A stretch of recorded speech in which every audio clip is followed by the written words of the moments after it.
I want every inch of these grounds policed. Every inch, is that clear? Yes, sir! Keep those heads down and pick up everything that doesn't grow. Move it, move it! Shazam! Look what I found. What you got, Look Joe? this. What is it? What is it? What'd you find? 4-leaf clover. Well, aren't you lucky? Ain't I, though? I wonder what kind of luck it'll bring me. I wonder. All right, you people, get back to work. Move it, move it! Back home, Barbara Sue Hooverback found one under her front porch, and 2 weeks later she married Wendell Conroy, and to this day she still wears that clover in a locket around her neck on a chain. Pyle. She's so proud of it. She wears these real low-cut dresses so everybody can see it. Pyle. Of course, she can't see the clover unless she opens up her locket. She'll open up that locket at the drop of a hat. Pyle, knock it off! Yes. All right, you people, fall in. All right, come on, move it, move it, move it, move it. The smoking lamp is lit for one cigarette. The smoking lamp is lit for one cigarette! Aye, aye, sir! Light up. Sir, What do you want? I don't smoke, so it'd be all right if I kept looking for some 4-leaf clovers. Get. Thank you, sir. I might even find one for you. Wonderful. Of course, you don't have a locket you can keep it in like Barbara Sue Hooverback, but there's other places you can keep it, like in the sweatband of your hat or in your... Pyle, Sir? get lost. Yes, sir.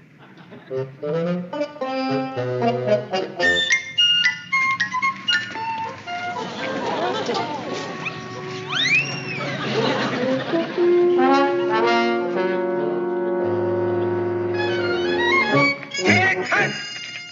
Afternoon, Captain. Good afternoon, Sergeant. Could I talk to you for a moment?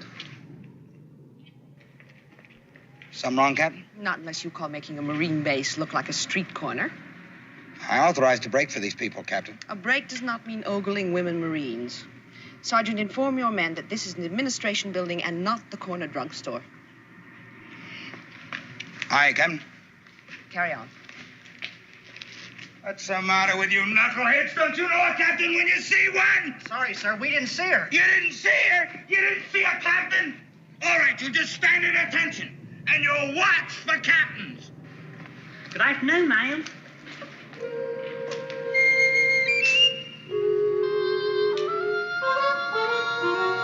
Private, Yes, ma'am. what was that you just did? Ma'am? Just now when I approached, what did you do? I guess I tipped my hat. That's right, I tipped my hat, Swat, ma'am. You did you? Yes, ma'am. Do these bars show you that I'm a captain? Yes, ma'am. But the rest of the uniform shows me that you're a lady. And I always tip my hat to a lady. One of your people, Sergeant? Yes, he is, Captain. It is customary for recruits to learn to salute their very first day in the service. Yes, ma'am. Didn't he salute the captain? He did not. He tipped his hat. Tipped his hat. On account of she's a lady, and I always tip my hat to a lady. Private, do you know your general orders? Yes, ma'am, I sure do. What is your 10th general order? Let's see now. To take charge of this post and all government property. That is your first one. Yes, ma'am, I know it is. But I learned them in order, and so I have to go all the way through them to get the 10th. To walk my post in a military manner. Did this man learn military courtesy, or did he not? He certainly did, Captain. I can't... Then why is he not showing it? Well, I just don't... That is a poor reflection of his training, Sergeant, if I may say. I've got Well, it. he's- Here it is. To salute all officers and all colors and standards not cased. That's your 10th general order right there. That is correct. And the way you do that is you raise your right hand directly and smartly. Thumb and fingers are straight and touching each other. Your upper arm is level with the deck and your forearm at a 45-degree angle. You hold that salute until it is returned, then cut away your hand smartly back to your side. Do you understand? Yes, ma'am. But wouldn't it be a whole lot easier if I just tipped my hat and said, good afternoon, ma'am? Hey, excuse me, if the captain will let me take over now... No, Sergeant. I have a much better plan. You have this private report to me every evening this week in my office after duty hours. I think I can teach him the business of saluting so that he never forgets it. That's an order. Carry on.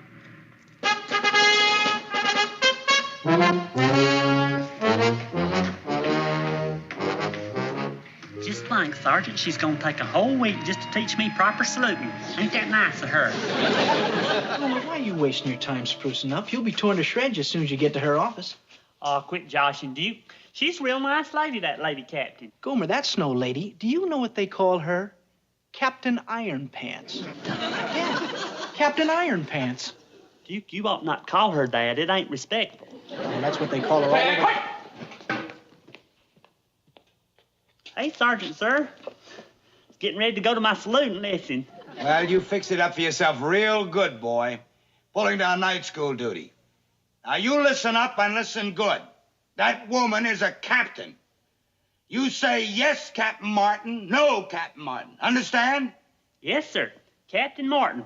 I don't care what nobody else calls her. Huh? Do you know what they call her on this base? And ain't respectful neither.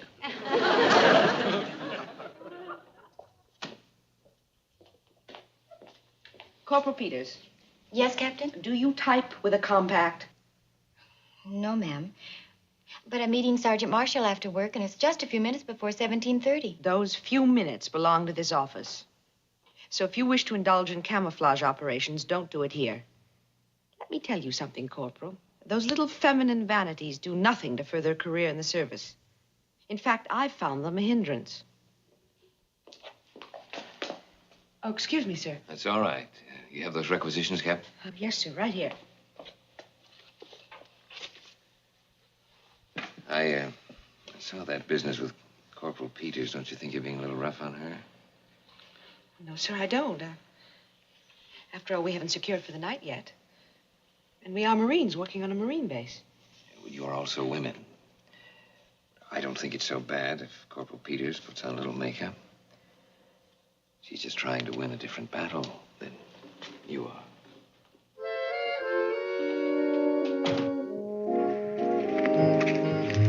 Have a nice evening. Oh, thank you.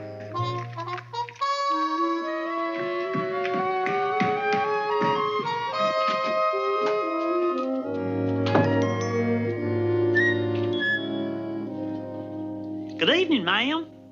Private Gomer Pyle. You requested that I come here for some extra duty, so here I am. Oh, yes, the hat tipper. Over here, Private. These cards list all the officers on the base. I want you to file them alphabetically in the lower drawer. Yes, ma'am. And so that you'll get in practice, whenever you come to a card with a woman officer on it, I want you to stand up and salute. You mean salute the card? That's right. Oh, is that funny, Private? Does that strike you as funny? No, ma'am. All right, sit down and get to work. Yes, ma'am. Well, what are you waiting for? I was always taught not to sit while a lady's standing. My mama taught me that. I am a captain in the United States Marine Corps, and that is all I am to you. Well, that's a lot, ma'am. That's a whole lot. You bet it is. Now get busy. When you finish with that, I have other duties for you. Sit down. Yes, ma'am.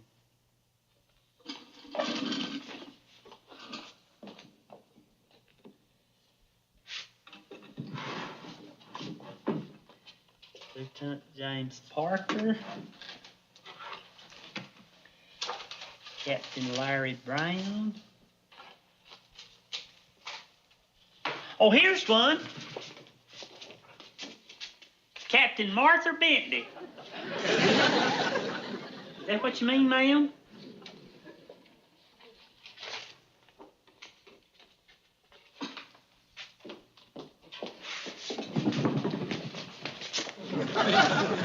What do you think you're doing? Well, I'm holding a chair out for you, ma'am. That's another thing my mama taught me.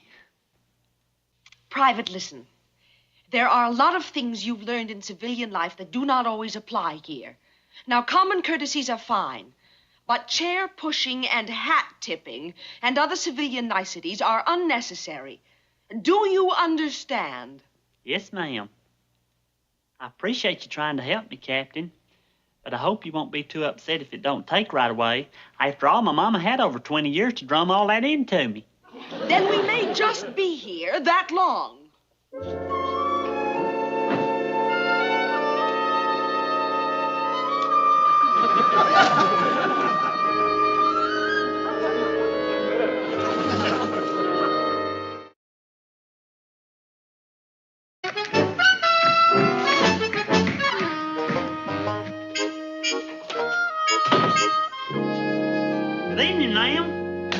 Private, you're late. I'm sure sorry about that. I was almost here when I remembered the sweets, and I had to run all the way back to the barracks to get them. Sweets? Recruits aren't allowed candy. Where did you get it? Oh, it ain't for me. It's for you, Captain. It's just an old chocolate bar. My cousin Gomer sent it to me in the mail. He didn't know we ain't supposed to have them. Thought you might like it. Private Pyle, are you trying to bribe me with a candy bar? Gosh, no, ma'am. It's just a tiny present's all. Ladies should get presents. Please take it.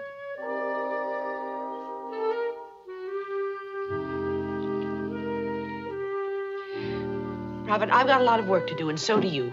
Suppose we get started. Yes, ma'am.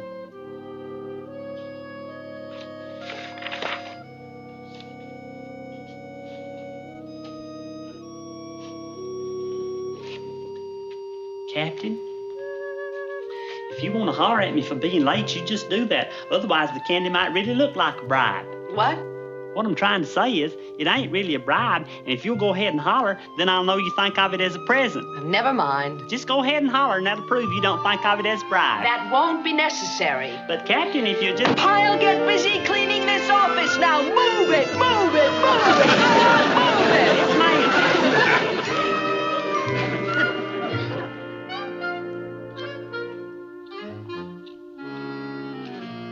Private, what are you doing? Sharpening these pencils like you asked, ma'am. This may be a silly question, but why don't you use the pencil sharpener? What do you think that is? Now resharpen those, and on the double. Ma'am? What is it? This here thing's a pencil sharpener. It ain't got no handle. It's electric. You put the pencils in and they sharpen themselves. You're pulling my leg, ma'am. There. Lord, what'll they think of next?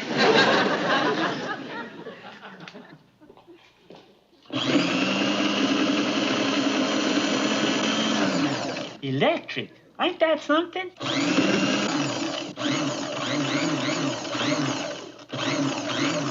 Pyle, stop playing with that pencil sharpener. Yes, ma'am. There you are, ma'am. There's the first one. That sure was fun. Too short? Not for a golf tee, but it is too short for me. I'm sorry, ma'am. I can see that now. A lady shouldn't use a stubby pencil. You might break your fingernails and ruin all that nice banana-smelling polish. I don't have long fingernails, and I don't wear that nice banana-smelling polish. That's right. You sure enough don't, ma'am. Could have swore you did. Maybe you ought to. What? Well, ma'am, you have such nice hands. Long fingernails and that red goo could make them even look that much nicer. Well, I'll go sharpen you some more pencils now.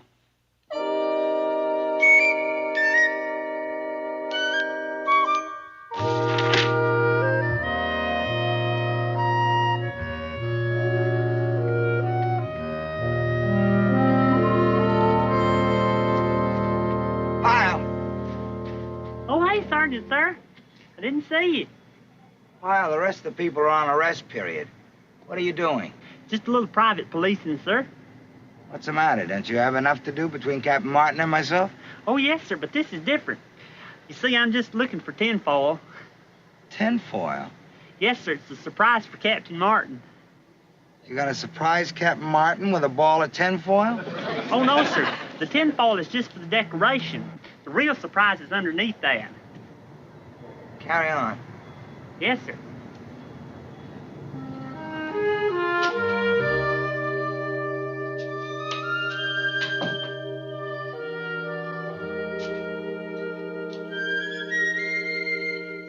Good evening, ma'am.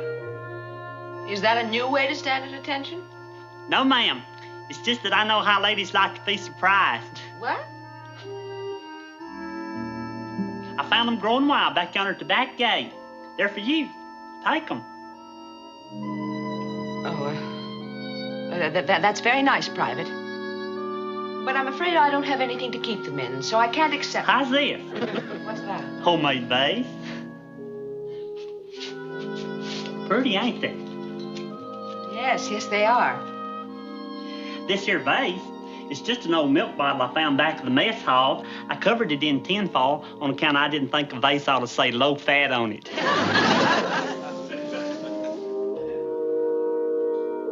Thank you, Private. You're welcome, ma'am. I think a lady should have pretty things on her desk.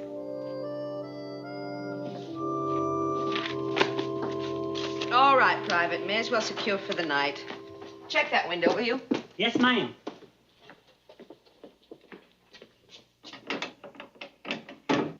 Shazam! Would you look at that moon? Boy, it'd sure be a great night for gas watching back home. Private, finish up and you can shove off. Yes, ma'am.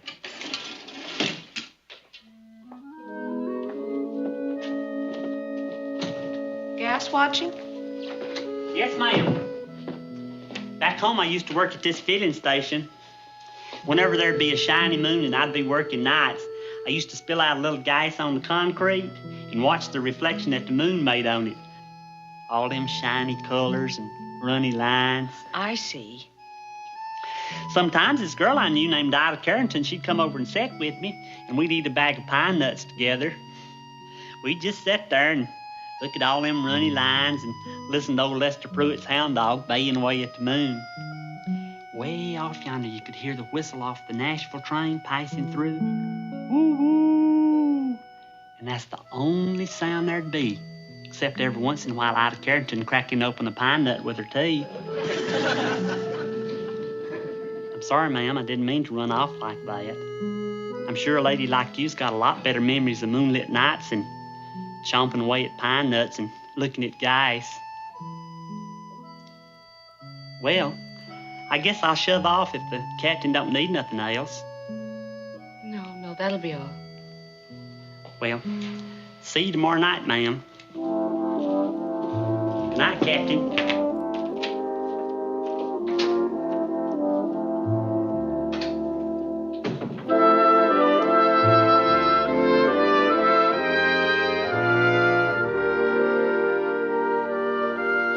Off to your night of date with Captain Iron Pants?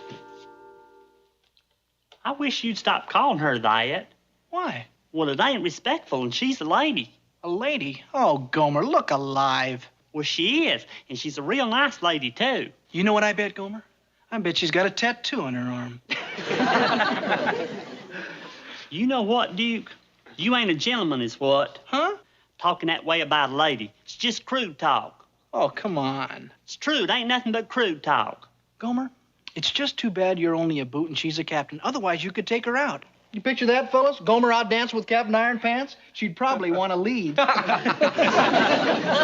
It's crude talk. It ain't nothing but crude talk. You're crude, Duke. You're awful crude.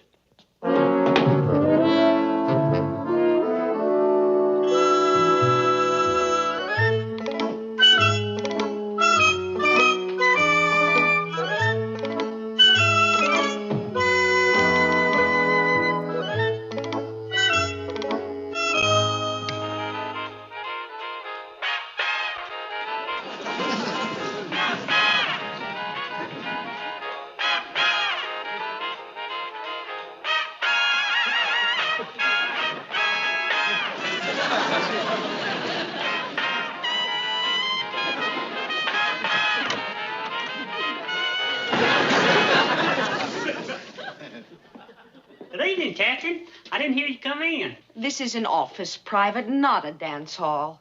Yes, ma'am. I'm sorry about that. It's just that whenever I hear any kind of music, my feet just naturally start moving. Before I know it, all of me's moving. Do you dance, ma'am? I beg your pardon? I said, do you dance? No. Oh, that's a shame. That's a real shame. What? I mean, 'cause dancing is just about the most fun there is once you get the hang of it. Private, get on with your work. Yes, ma'am.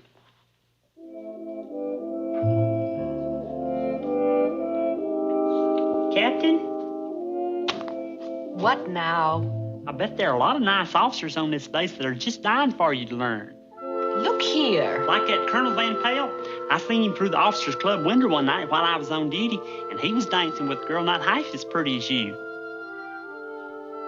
Private, you may go back to your quarters now. Yes, ma'am.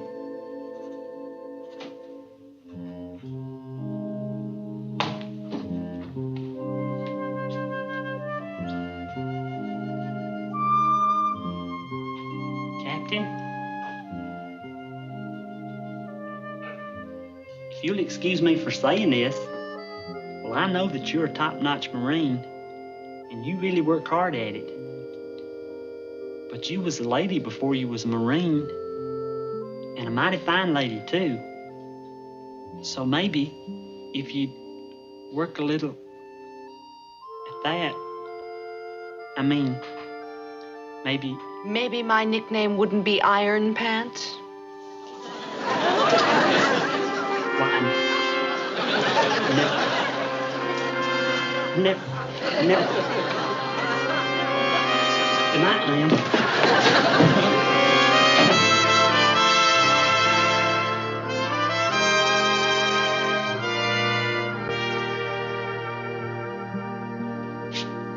Good night, Captain. Good night, sir.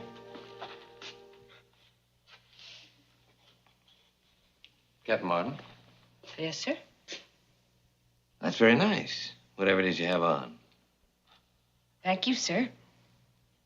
Very nice. Very nice indeed.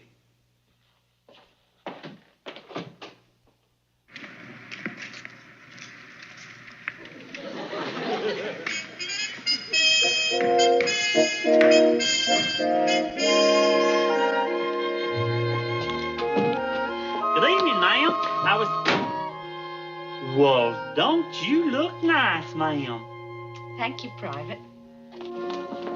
Real nice. Well, what would you like for me to do this evening? Private Pyle, you've completed your week of extra duty with me, you know. It won't be necessary for you to come back here anymore. Oh, heck. What? Well, I was beginning to enjoy coming here every evening after chow, ma'am. And I'm gonna miss it, what? But don't you worry, I won't forget the lesson you wanted me to learn. I'll salute all officers, whether they're man or woman. Good. And next time you come passing by, I know just what I'll do. May I?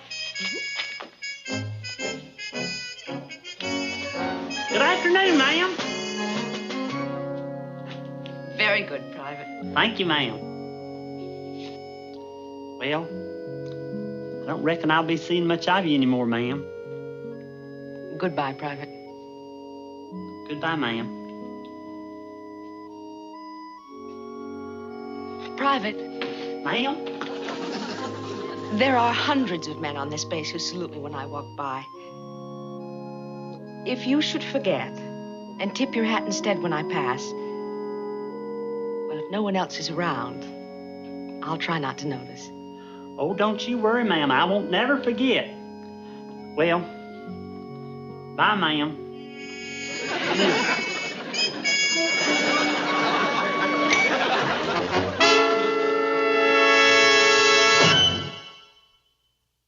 All right, let's go. Let's pick it all up. Let's move it.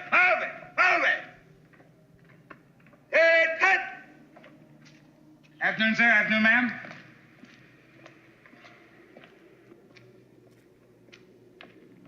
As you were. All right, let's go. Let's pick it all up. Let's get this area cleaned up. Something interesting catch your eye, Private? Don't you look nice, Sergeant? Don't you look real nice? Huh? Captain Martin, don't she look nice? Bless her heart. Pyle, that is a Marine captain you're looking at. That's all. A Marine captain. Oh, yes, sir. But she's a lady. She's a real fine lady.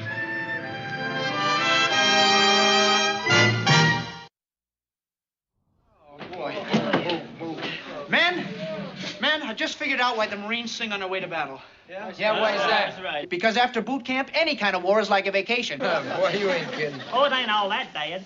That obstacle course is good for us. Oh, well, you get a load of this. Gomer likes the obstacle course. Hey, Gomer, what happened to Hemsley? Last time I seen him, he was bouncing on that log, going over the mud hole. I wonder if he made it. Oh. He didn't make it. Hold it, young man. There seems to be a speck of dust on your lapel. Whew. Don't let it bother you, Hensley. At least this way you won't get sunburned. Boy. I don't know. After all those John Wayne movies, I thought we'd be just walking around all day in a sharp blue uniform with a girl on each arm. A girl? Ha! They won't even let us have a candy bar. Gomer, if they gave you your choice right now, a girl or a candy bar, which one would you take? What kind of candy bar? Oh, brother. Listen to those clowns in there. Why don't I go in and chew them out real quick? Wait a minute. 3 times over the obstacle course and they still got strength enough to laugh and feel good, leave them alone. That's a good group of people in there. Lots of spirit and snap. I like that. You know, Corporal, they got possibilities. That's a good group. Real good group. 10, hut! This platoon is the sorriest bunch of knuckleheads I've ever had the agony of working with. If you don't start snapping to and shape up, there ain't the slightest possibility that any of you will even last a week. You understand what I'm saying? Yes, sir! What? Yes, sir! I can't hear you! Yes, sir! All right. Now, you people averaged 5.5 minutes this afternoon on the obstacle course. That's not bad. Not bad at all. For an old ladies knitting team. But Marines do that course in under 4 minutes. So tomorrow you will do it better and faster. And Private Pyle. Good old happy Private Pyle. Is there something funny about all this, Pyle? Is there? Do you find the obstacle course funny? No, sir. Then explain why you got a big, stupid grin on your face all the time you're running the obstacle course. Well, sir, it's kind of hard to explain. Try. Well, sir, there I am doing it, and there all my buddies are. They're doing it, too, and we're all doing it together. I don't know. That's it? That's why you're grinning? Yes, sir. It's what the Marine guidebooks calls the spirit de corps. That means spirit of the corps. I know what it means. And it doesn't mean grinning when you're working. When you work, and you don't grin on my time. Is that clear? Yes, sir. Will you remember that? Yes, sir. Grin after lights out only. All right. Now, you people, listen up. Sir, Private Harry Phillips requests permission to speak to drill instructor, sir. Get that cover off. Yes, sir. Now, what do you want? Sir, Private Harry Phillips reporting as assigned to platoon 318. You've been transferred to this platoon? Yes, sir. All right, grab a rack. Remember, tomorrow you will run that obstacle course in 4 minutes flat. And if you do it real nice, I might even let you do it with full field packs on your back. As you work. Sir. What is it now? Permission to get my gear. It's in the duty hut, sir. Move it.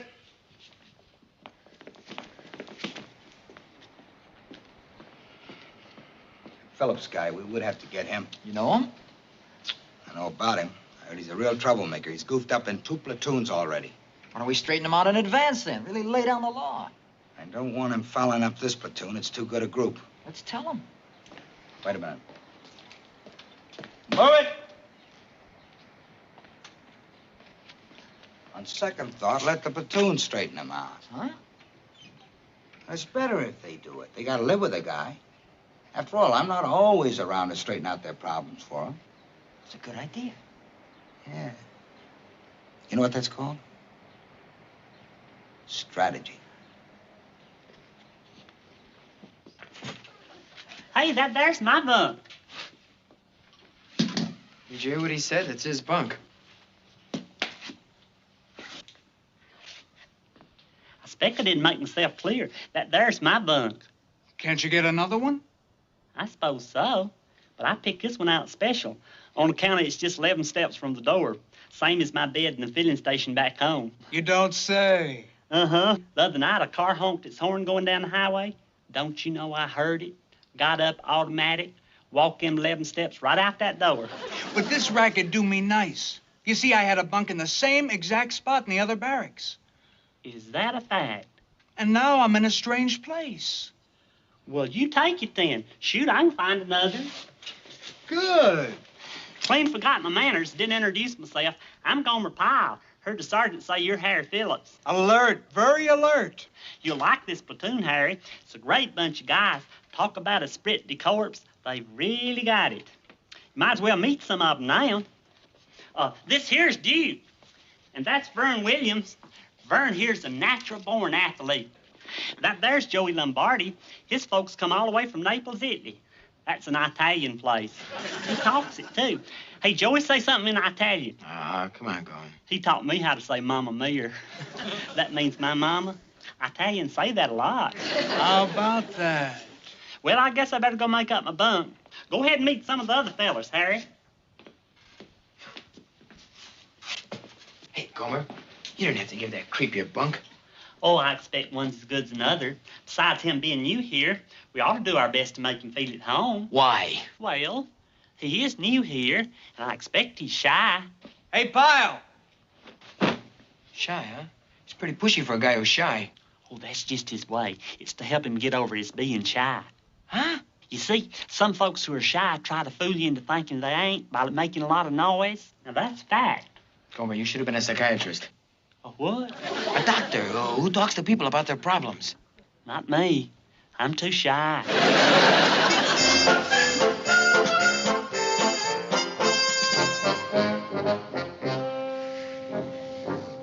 You got a real good stroke there, Gomer. Gosh, it's real kind of you to say. I've been watching. It's really slick. Shoot. Raking's just raking. Nothing to it. Not the way you do it. Someday when you get a chance, you think you show me how? I'll show you now if you like. You think you got time? It's nothing much but a reach and pull, all sort of gradual like. Reach and pull, reach and pull. Whenever you do it smooth, it's less tiring. It sure is. Or you can hum under your breath. Whenever I rake, I find myself humming under my breath. You know what goes real good with it? Seesaw Marjorie doll. No. Uh-huh. What? Seesaw Marjorie doll, Jack shall have a new master. He shall make but a penny a day because he can't work any faster. Good. You can do other songs with it, too.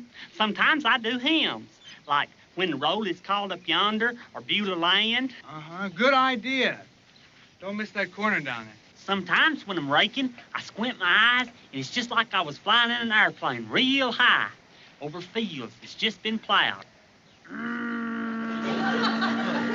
Right. It does. I think I'm catching on, Gomer. Hey, that's it. You got it. Do you call this area policed? Well, do you? No, sir. Your orders were to rake it, weren't they? Yes, sir. Then why didn't you rake it? Any reason? No, sir. Since you've been saving your strength, when you finish here, you can move that sand pile over there to the other side of the field, bucket by bucket. Is that clear? Yes, sir. All right, get busy. Rest of you people, secure the quarters. Aye, sir.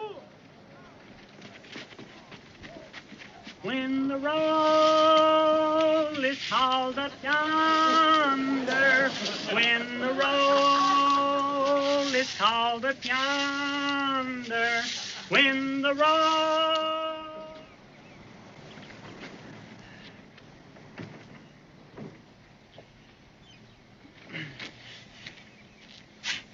Hey, Joey.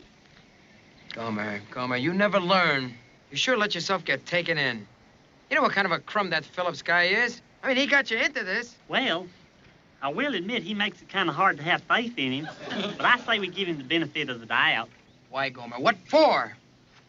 Well, there's just some people that you can't give up on. Like this feller back home, Lemuel Spurgeon. Well, he was real mean and he done ugly things, and everybody had give up on him except his mama. Then he done this real bad thing and they sent him off to prison, but his mama still had faith in him. But while he was in prison, he decided he'd take up a trade. And do you know something? Today, Lemuel Spurgeon is one of the finest cabinet makers in the state penitentiary. All because his mama had faith in him. Same with Harry Phillips. He may turn out. Yeah, but in the meantime, buddy, you don't have to be his patsy. He's playing you for a sucker. Shh, here he comes now, Joey.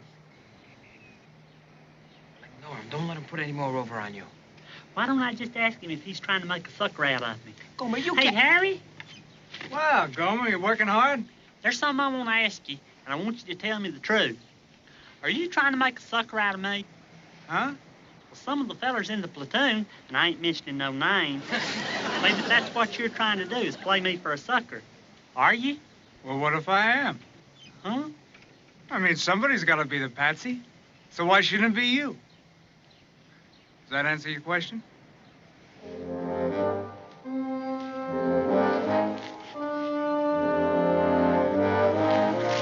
Okay, now you heard him. Now you know. Look, there's only one way you're gonna get that jerk off your back. The next time he tries to pull something on you, let him have it good, right in the love-ons. You mean fighting? Well, you're not gonna keep taking that stuff from him, are you? Yeah, but fighting. Yes, let him have it good. Believe me, Gomer.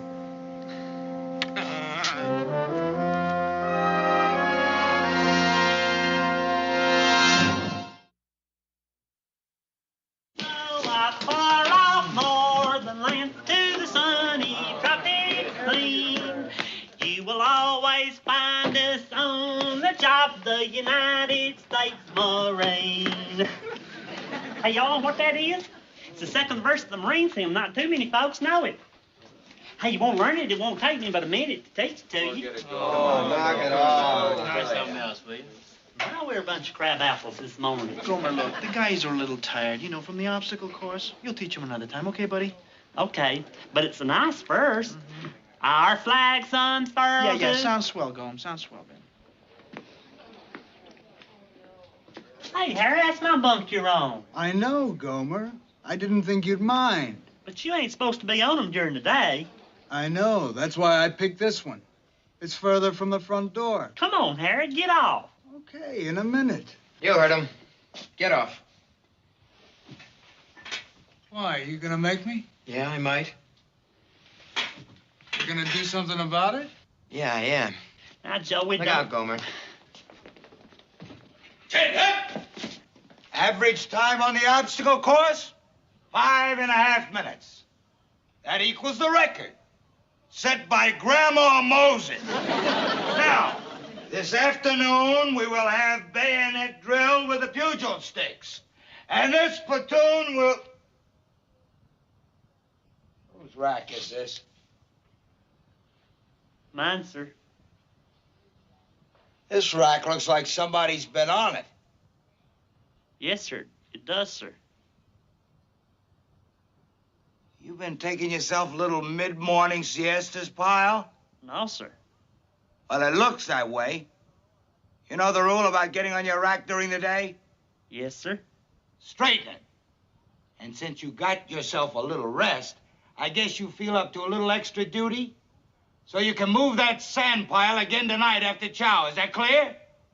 Yes, sir. As you were. Gomer, why didn't you tell the sergeant it wasn't you in the wreck? Why didn't you tell him it was that creep here? I'd have belt you for that. Wait a minute. I can take care of this. I don't need nobody to fight my fights for me. Harry, I want you to come outside. What? I'm inviting you to step outside with me. Come on, Harry. You sure you know what you're doing, country? I know. Get him over. Hey, you guys! Stay in here. Leave him alone. Just the two of them between the huts won't attract any attention.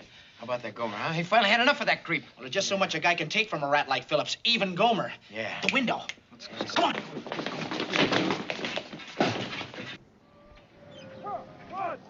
You think Gomer can take him? Sure, I know the type. He don't rile easy, but when he blows, look out. Shh. Well, this is as good a place as any. Would you step a touch closer? This is close enough.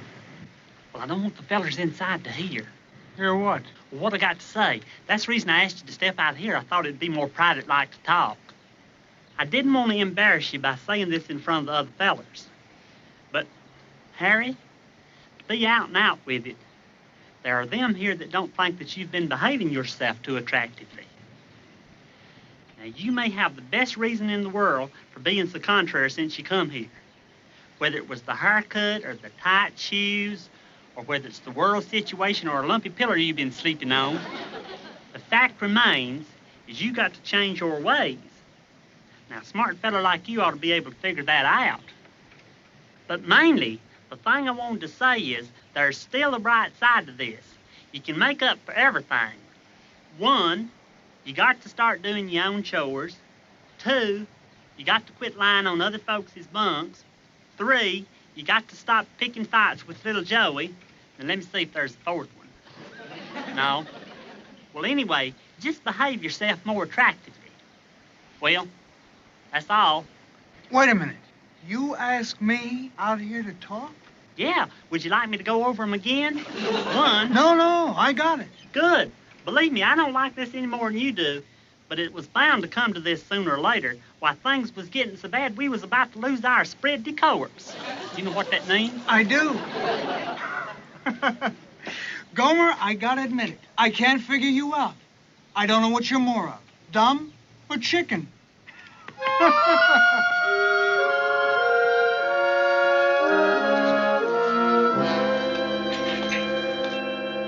He asked him out for a little talk. My strategy didn't work. Oh, that was the strategy? That's right. I knew Pyle didn't mess up his bunk. I knew it was that guy Phillips. I figured if I gigged him for it, then he'd finally stand up to Phillips. That's strategy. But it didn't work. I know. I just said that. Wait a minute. I know why he didn't fight. Pyle is a book recruit. He didn't want to go against regulations. I can set his mind easy on that. Go get him. You can't tell one recruit to fight another. I'm not going to tell him to fight him. I'm going to do it another way. Strategy. Well, I've been noticing this thing between you and Phillips, and I don't like it one bit. But I ain't got time to play nursemaid to all you people. Now, some of these things you got to take care of yourself. You understand? Yes, sir. Good. Now, for the most part, the Corps takes a dim view of recruits brawling and settling their problems among themselves. But there are times when I am not around. Do I have to say any more? No, sir. I remember what you said. I promise there won't be no fighting of any sort whatever. How's that? Well, sir, I'm ashamed to say this, but you got me here right in the nick of time.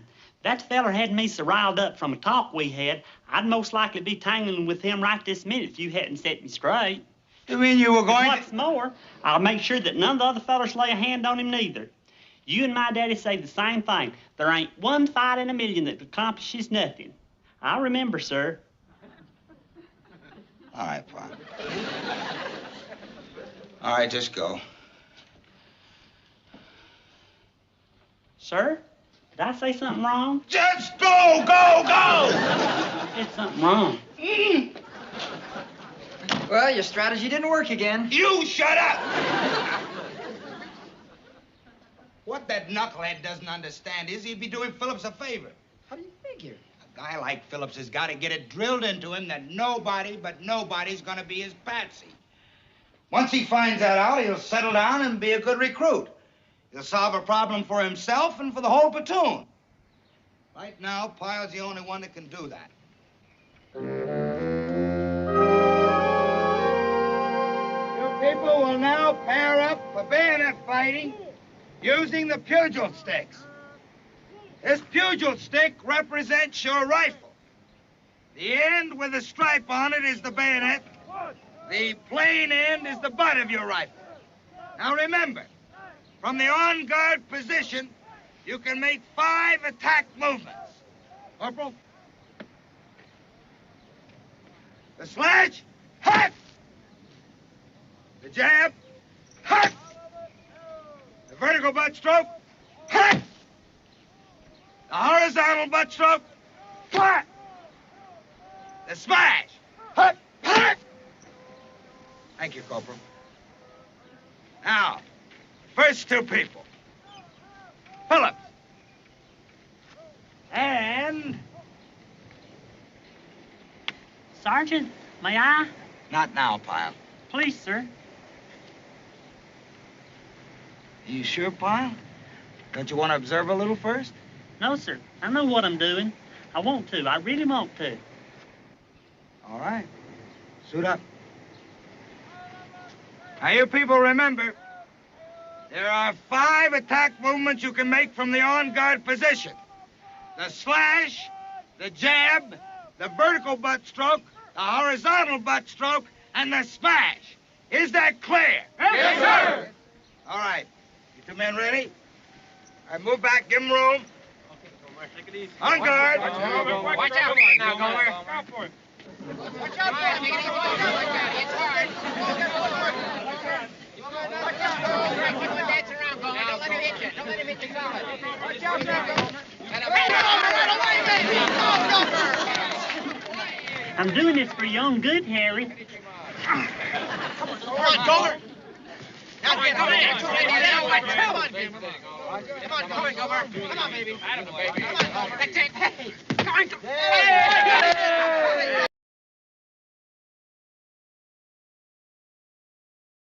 Come on, Gomer. Get him again. One more. Get him, Gomer.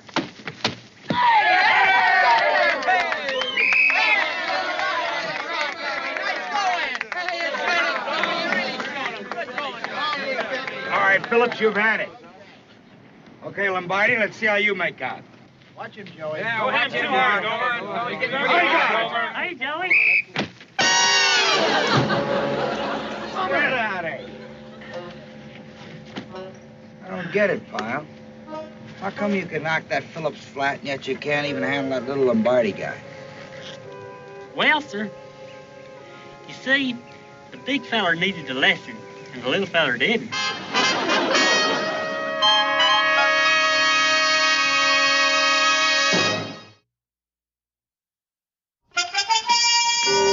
Hey, Harry. I just wanted to tell you I'm sorry about that bayonet practice. The fact is, shut up.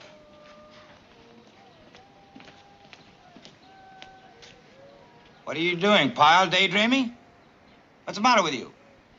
Sir, can I ask you a question? What is it? Well, wasn't it your belief that once Harry Phillips got himself knocked down a few times, he'd be a better recruit? That's right. And once that was accomplished, why, I'd solve things around here more or less? That's right. Well, sir, if you don't mind my saying so, it ain't solved nothing. Harry Phillips is still as mean as he can be. Nah, you're wrong, Pyle. It did solve something. Sir? For one thing, he's being transferred to another platoon. As for making him a better recruit, well, one knock on one afternoon ain't gonna do it. But if somebody else in his next platoon can take up where you left off, then somebody else after him, well, who knows? He might even get a Esprit de Corps, mightn't he? That's right. He might even get the Esprit de Corps.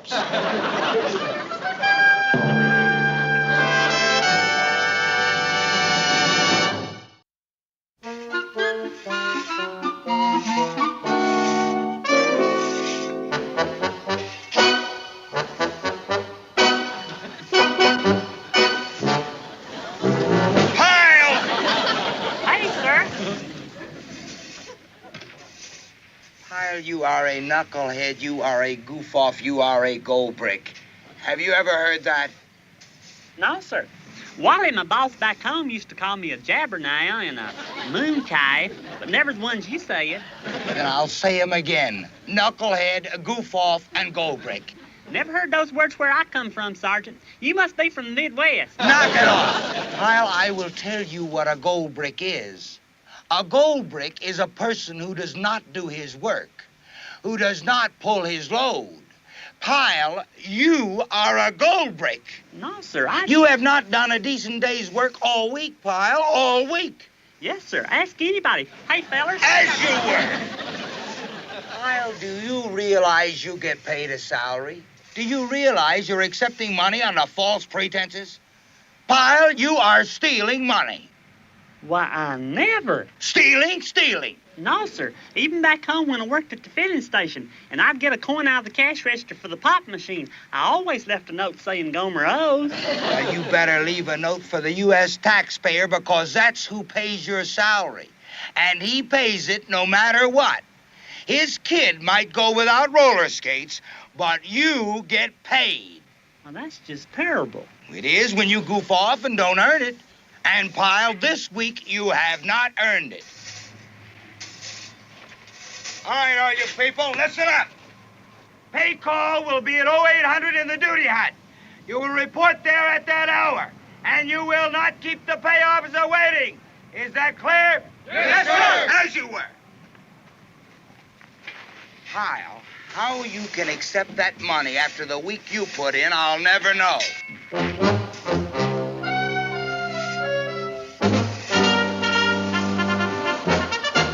Sir, Private Richard Hemsley. Sign.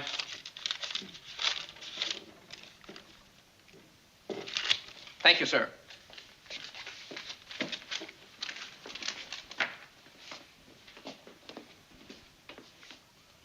Sir, Private Gomer Pyle. Sign.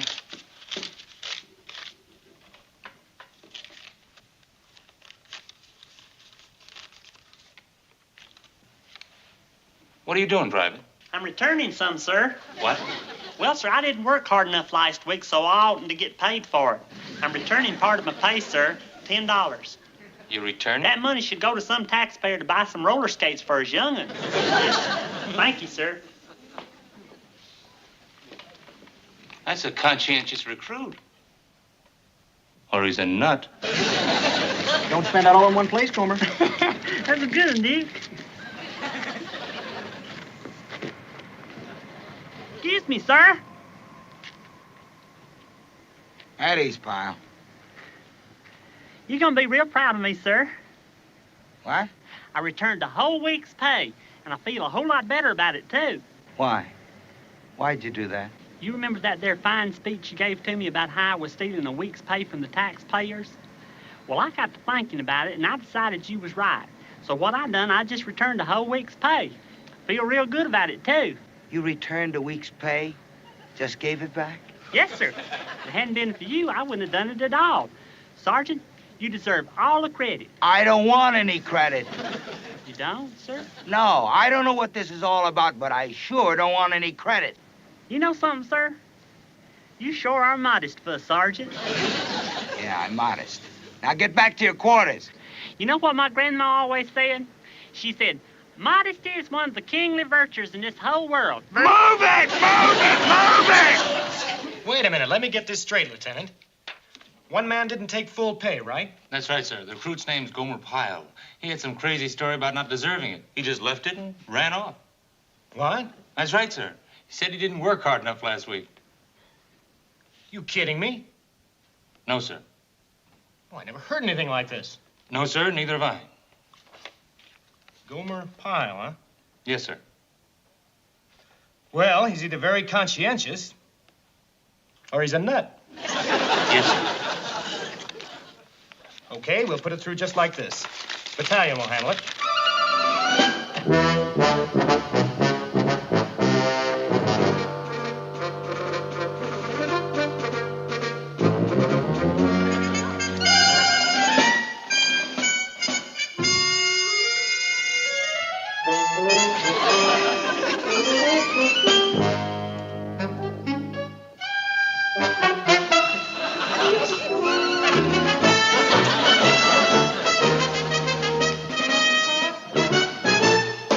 What's a Gomer Pyle, anyway? It's a recruit, sir. A recruit? What kind of a recruit sends back money? Well, I'm not sure, sir. Darndest thing I ever heard of. Yes, sir. You know what I think? I think it's a publicity stunt. Yes, sir, it could be. Yeah.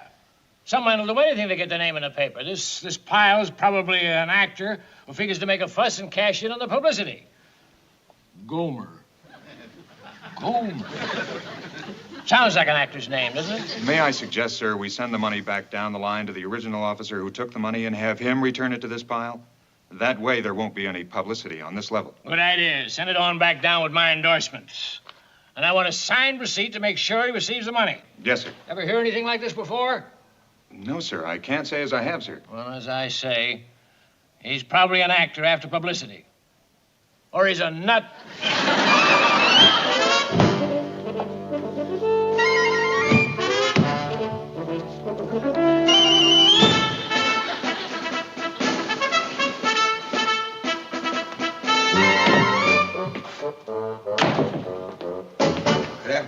Lieutenant, you wanted to see me, sir? Yes, I did. Gomer Pyle is in your platoon, that right? Yes, sir. Did you know that Pyle returned part of his pay this month? He didn't. Yes, he said he didn't earn it. Where do you suppose he got an idea like that? I don't know, sir. Is it possible he got the idea from you? Me, sir? Yes, you know how a recruit might misinterpret an order he gets from his DI. Well, it's possible he might have misunderstood something I said to him, sir. Like what? Well, I chewed him out for not working hard enough. I do that to all the men.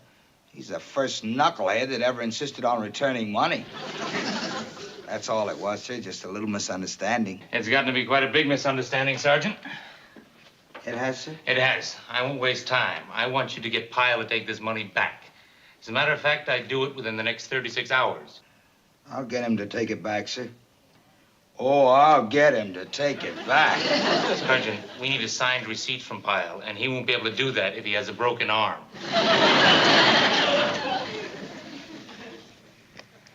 Pyle. Hey, Sergeant, sir. You like my painting work?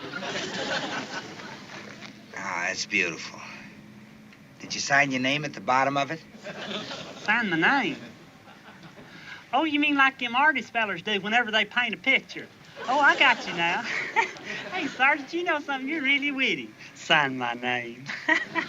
Well, before you sign that, sign this. What's that, sir? Never mind, just sign it. Can I read it? I doubt it. All right, you read it, now sign it. But, sir, this says I took back that there week's pay. That's right. Now, I don't want any trouble over this. Just sign it. Well, I sure as heck don't want to cause you any trouble, sir, but I just couldn't take back that there taxpayer's money. Why not? Well, it ain't my money. I didn't earn it. Well, never mind about that. Right now, I want you to take this money back and sign this receipt. Now, sign it, Pyle. Sign it. I just couldn't, sir. Sign the paper, Pyle. Sign it. But, sir... Now, Pyle, you listen to me.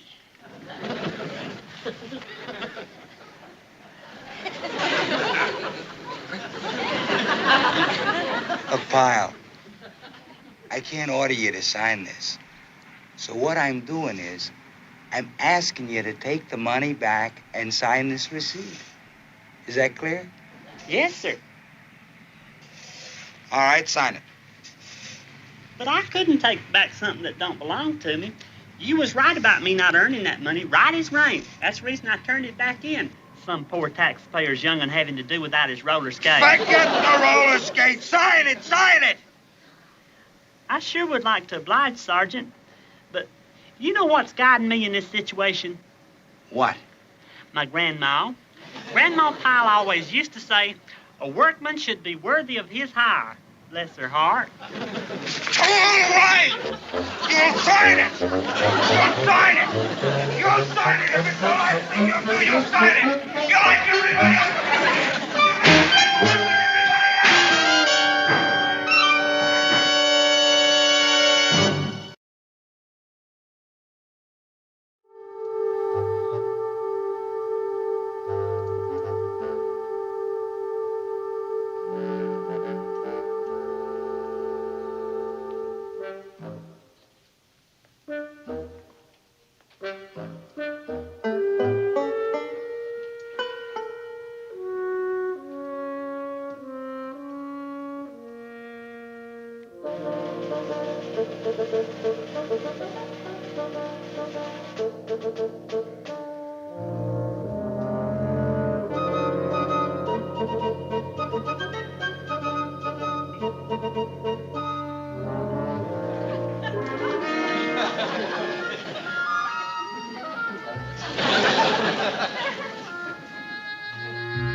As you were.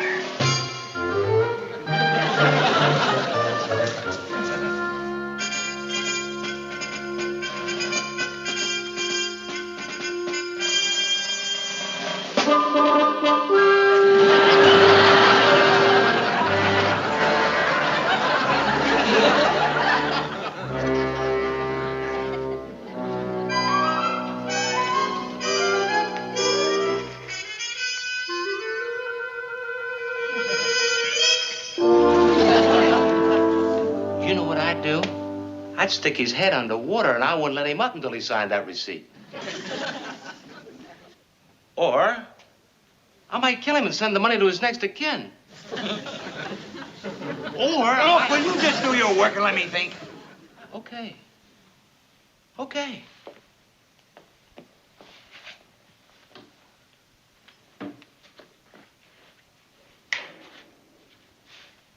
You got it, right? I got it. You're gonna kill him? No, listen. I'll do it with a game. Oh, you mean we're gonna play a game and the winner kills Pyle? That's Listen, will you? I'm gonna hold a raffle, and the winner gets the money. Now, guess who the winner's gonna be? Private Gomer Pyle. How's he gonna win? Oh, he'll win. He'll win or I'll kill him. Take a slip and get inside for the drawing. Take a slip. Take a slip. Take a slip. Come on. Excuse me, sir. What is it, sir? Some silly thing dreamed up by some morale officer to keep you sissies happy. Now, take a slip and get inside. It's for a raffle. Oh, what's the prize, sir? The prize is in this envelope. How do I know what's inside of it? Take a slip and get inside and don't ask so many stupid questions. Yes, sir. Take a slip. Take a slip. All right? Take a slip. Keep the line moving. Take a slip. Hey, take a slip. Take a slip. Take a slip. Oh, shoot. I got number 7. What are you complaining about? 7's a lucky number. Not for me. 6 was always my lucky number. I had a hog once, and I entered him in a contest, and he was number 6, and he won. Hey, Gomer, I got number 6. I'll swap with you. No fooling? Sure, I'll take 7. Hey, that's a good deal. What do you guys think the prize is gonna be? It's me. Catch. Hut. As you were. All right, you people. This is going to be just like a raffle back home. Here are the matching numbers. I'll draw a number from the helmet, and the winner takes the prize. And it's back to work once this foolishness is over with. Back home, whenever they had a raffle, they always ask up an impartial party to do the drawing. Pyle, are you accusing me of not being impartial? Gosh, no, sir. I never knew what impartial meant. All right. I don't like nobody questioning my impartialness. All right, now for the drawing. The lucky number is 7. Hey, that's me, sir. All right, Pyle, just sign the official winner's form and take the prize. All right, Pyle. Sir. Come on, Pyle, what are you waiting for? Take the prize. Sir. What do you want? Sir, I have the winning number. You do not. Didn't you say number 7, sir? Right, Pyle. There it is, sir. Number 7.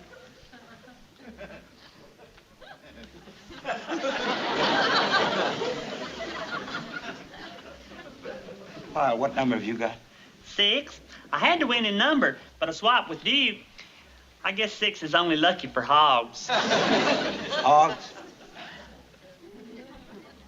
Hogs.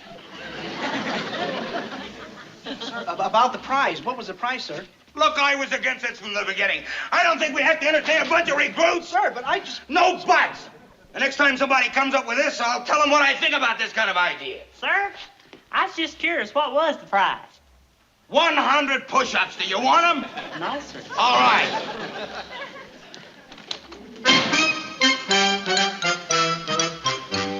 That sure is a curious prize for a raffle.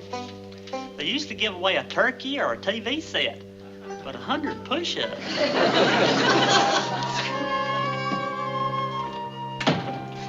Good afternoon, sir. Hello, Carter. Just put the receipt on my desk. Just leave the receipt, Sergeant.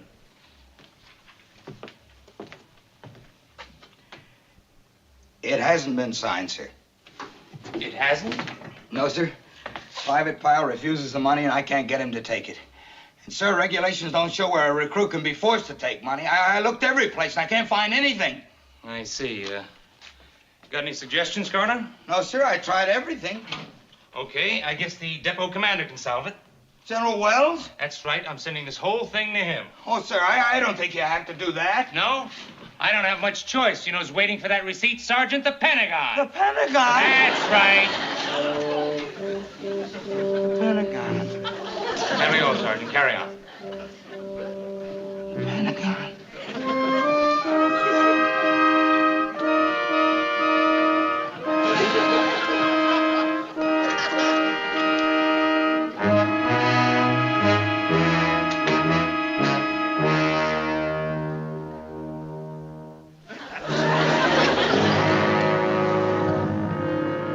Hi, Vince, so you took care of it.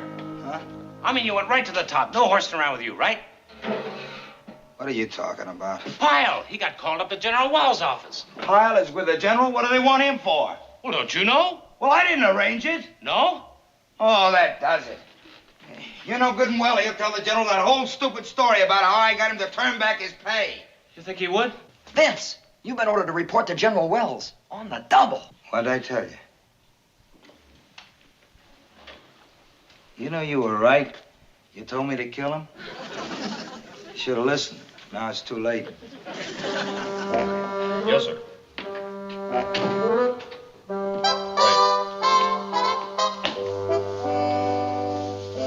Right, sir.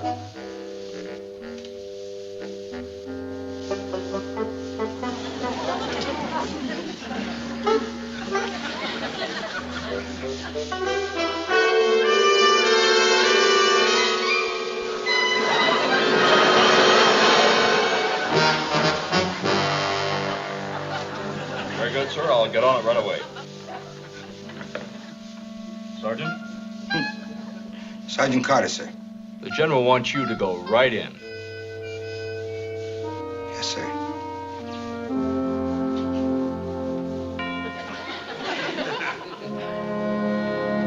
Right. Yes, it's all been taken care of. I have the recruit working here now, and I see his drill instructor has just come in. Oh, yes, General, I'll tell him. Right. Goodbye, sir. Sergeant Carter reporting as ordered, sir. At ease, Sergeant. That was Washington, Sergeant. Pentagon? Pentagon. How long have you had those stripes, Sergeant? It would have been... It will be 9 years next month, sir. Sergeant Carter, I'm going to make an example of you for the benefit of every non-com on this post. Now, Private Pyle has told me all about this pay incident, and he laid the responsibility directly on you. He did? Sergeant, any man who can instill the devotion and loyalty to the corps that you've instilled in Private Pyle deserves to be commended. Well, sir, I can explain. Sir, did the general say commended or condemned? Commended, Sergeant, commended. When you get a boot to return a week's pay because his sergeant told him he didn't earn it, that's a pretty big sacrifice. The sergeant in question must be a very good sergeant. Well done, Sergeant. Well, that's all. I just wanted to let you know. Yes, sir. Sir. Yes, Sergeant. Begging the general's pardon, but, sir, if the general is pleased with Private Pyle's activities, why is he being punished, sir? Punished, Sergeant? Oh, you mean the scrubbing? Yes, sir. That's not punishment, Sergeant. That was Private Pyle's idea. Sir? Overtime. You see, Gomer thought it might be a good idea for him to put in a few extra hours every day and earn that money back. Oh? I think it was a fine idea, don't you? That is a good idea. Yes, sir, it's a very good idea. That was Gomer's idea, sir? That's right, Sergeant. That's all. Yes, sir. Thank you, sir. Oh, Sergeant. Remember, a workman should be worthy of his hire. Grandma Pyle. Yes, sir.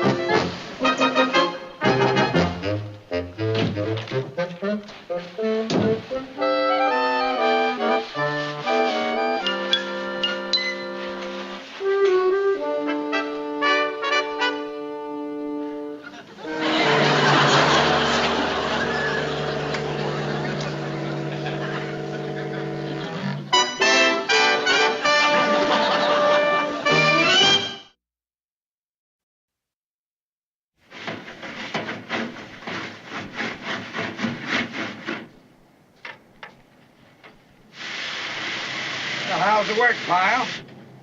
Oh, hey, Sergeant, sir. I didn't see you. Gee, don't you look slick? Got on your tie and everything. Well, I just came from a little meeting of all the DIs. The general thought it'd be a good idea if I gave a little talk on how to instill responsibility in the men. Well, you're just the one what can do it. Well, look, if you want to knock this off now, it's okay. Shazam, you mean just quit? That's right. Take some time off. Just don't let anybody see you while you're standing around, huh? Boy, that's great. Let's see now. Half a day at $73 a month. What are you doing? I was just trying to figure out how much I'd have to give back to the paymaster this month for taking a half day off. 30 days. Pyle, get back and clean these cans. I want them clean, you understand? Please get on. When you finish, I want you to get out of here. Sanitizing blanket. Felt a strange peace descend upon him. No paperwork. No Kronos. No Jethro. Just a blissful, feverish quiet. I hope there ain't nothing serious. Merkel fretted to Bethal. Don't worry about it, Jethro, Bethal said. Has Jethro continued to linger in the office? But he does look bad, Jethro insisted. He looks just like my Aunt Serafina did the day she went down to have her ear long. Jethro. Harkness's distant voice could be heard from the corridor. Bethal, having been relieved of duty, came back to Harkness's office, which was now his temporary command post. He sat at Harkness's desk, diligently trying to catch up on paperwork. Jethro, of course, was never far. Excuse me, Chief Engineer, Jethro asked, entering the office. Not again, Jethro. Bethal sighed, not looking up.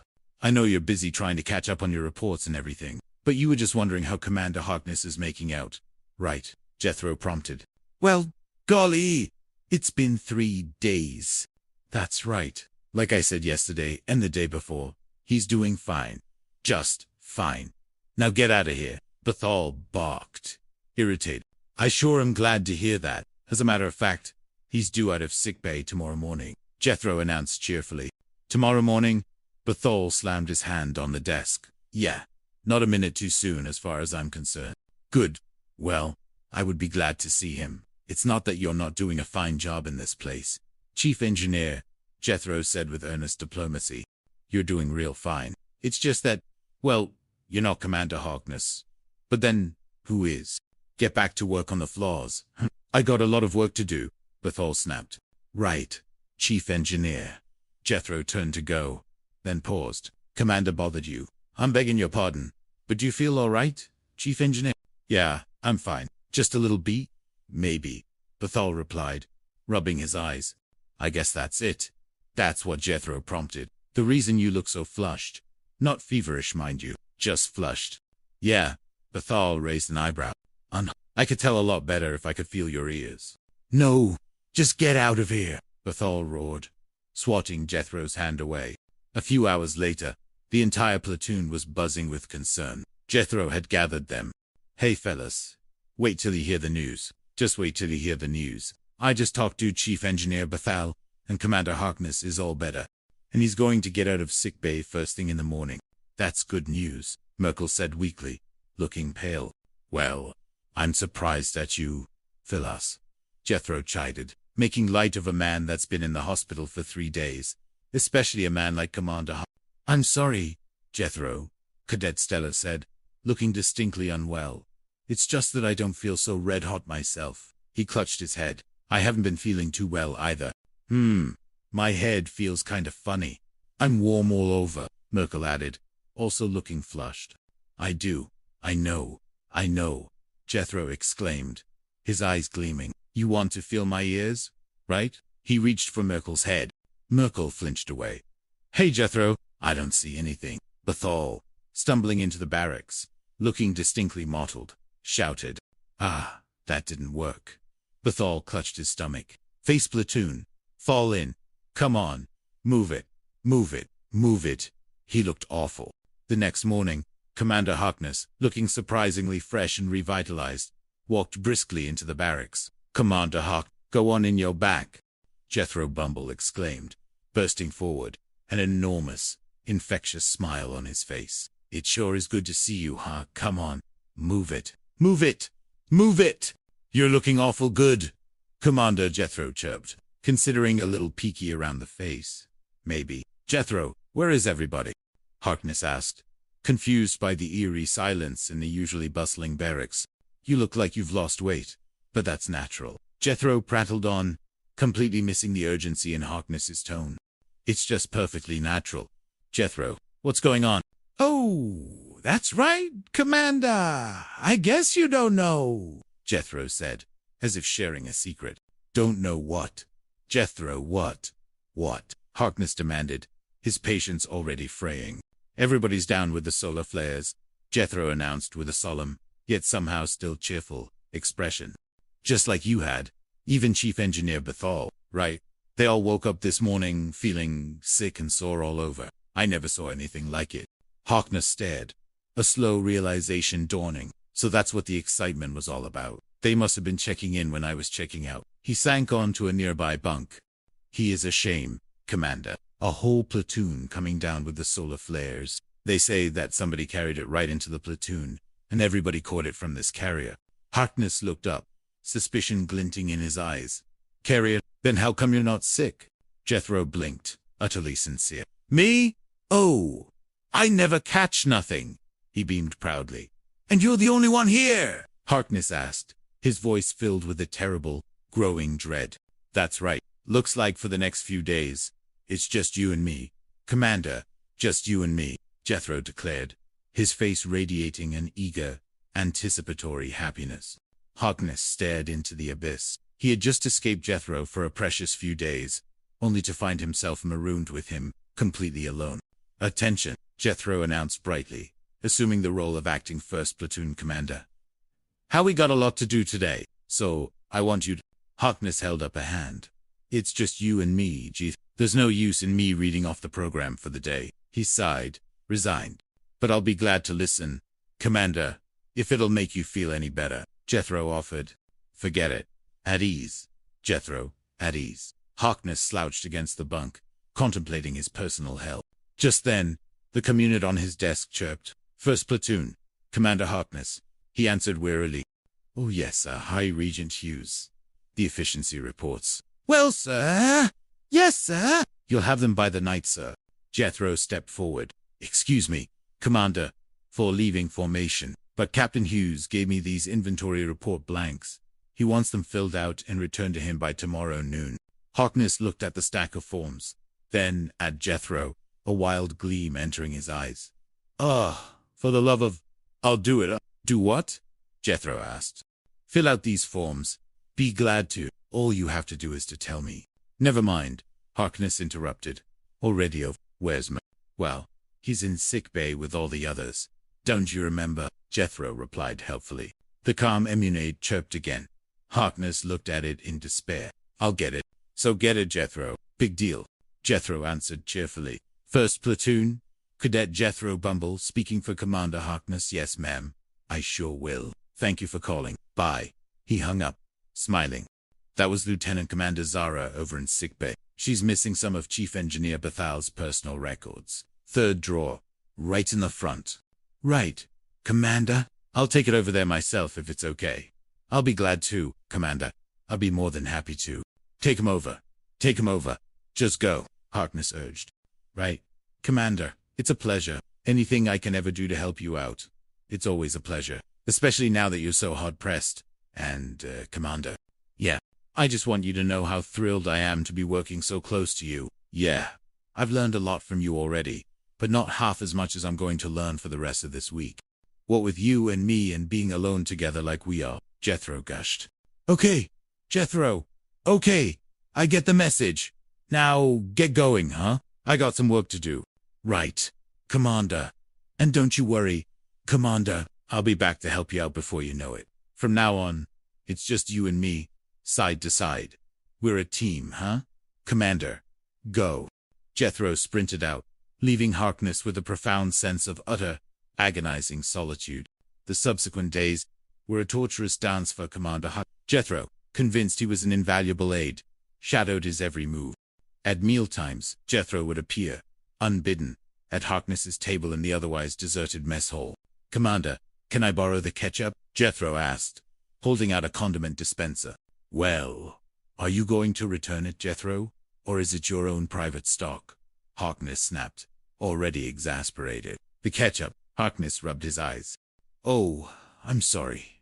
Here you are, Commander, since there's just the two of us. Do you mind if I join you? That way, it'll save all that hollering and icing and everything. Is it okay? I suppose. Harkness watched as Jethro pulled up a chair directly opposite him.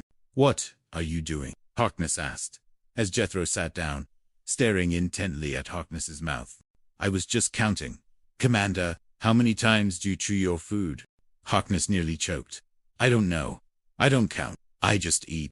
Elder Mavi Bumble says you should chew each mouthful of food 12 times before you swallow it, Jethro declared with solemn conviction. Anything less than 12 chews is bad for your digestive tract. You know that, Commander?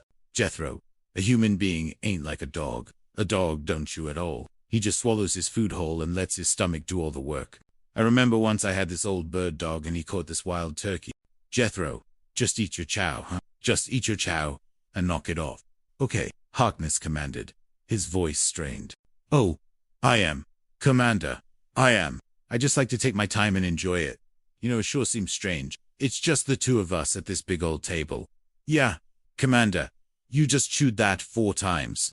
Jeff, Harkness bellowed, slamming his fist on the table. Elder Marv Bumble was right. If you don't chew it 12 times, Jethro began again. You're off duty. How are you off duty? Don't you know you're off duty? Harkness roared, pointing wildly. I'm sorry, Commander, but you said I didn't got anybody to preach in front of me. Well, watch my mouth, Jethro insisted. I told you not to watch. Off duty. How are you off duty? How are you off duty? Help me. How are you off duty? Harkness stood up, yelling in desperation, Jethro's constant chatter driving him to the brink.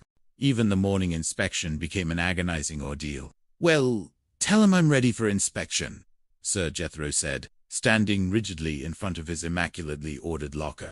I don't know why I'm even bothering, Harkness muttered, dragging himself towards Jethro's locker. But, Commander, you got to turn in a report to the lieutenant, Jethro reminded him. All right. It's okay, Jethro, Harkness grudgingly inspected. Commander, the locker, Jethro prompted. It's okay, Jethro. As you were, Commander, is that all? Yes, Jethro, that's all. But it sure went awful fast.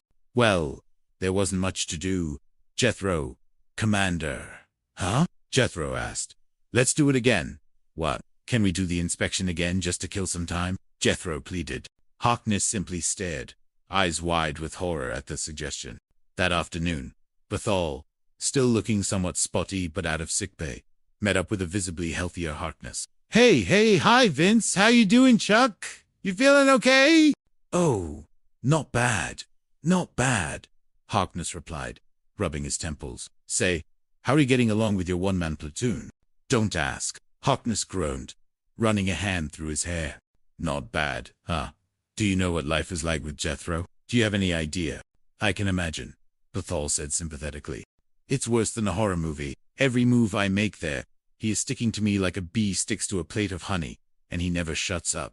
Never for a second. Now, why can't he be in there with the rest of you guys? Harkness demanded. I don't know, Bethal mused. I guess he's immune. Looks like he's just a carrier, and he never gets it himself. Oh no, Harkness said, a slow, diabolical idea taking root. Maybe he just wasn't exposed long enough. Bethal stared at him. Yeah, that's it. I was just thinking, Jethro can't have that much immune. I mean, with a bug like that going around, nobody's immune should be that much better than anybody else's, right? Well, Vince, if you're thinking what I think you're thinking, Bethal began, his eyes widening. Do you blame me? Huh?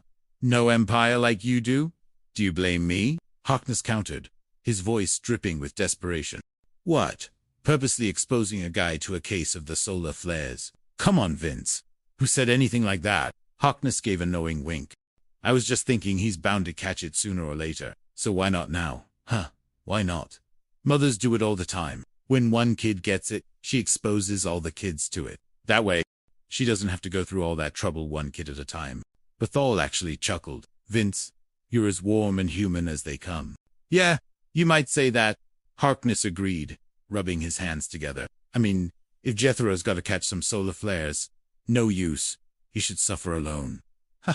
Later, Harkness called Jethro into his office. Commander, you wanted to see me? Jethro asked, ever eager. Yes, I did, Jethro, Harkness said, trying to sound as casual as possible.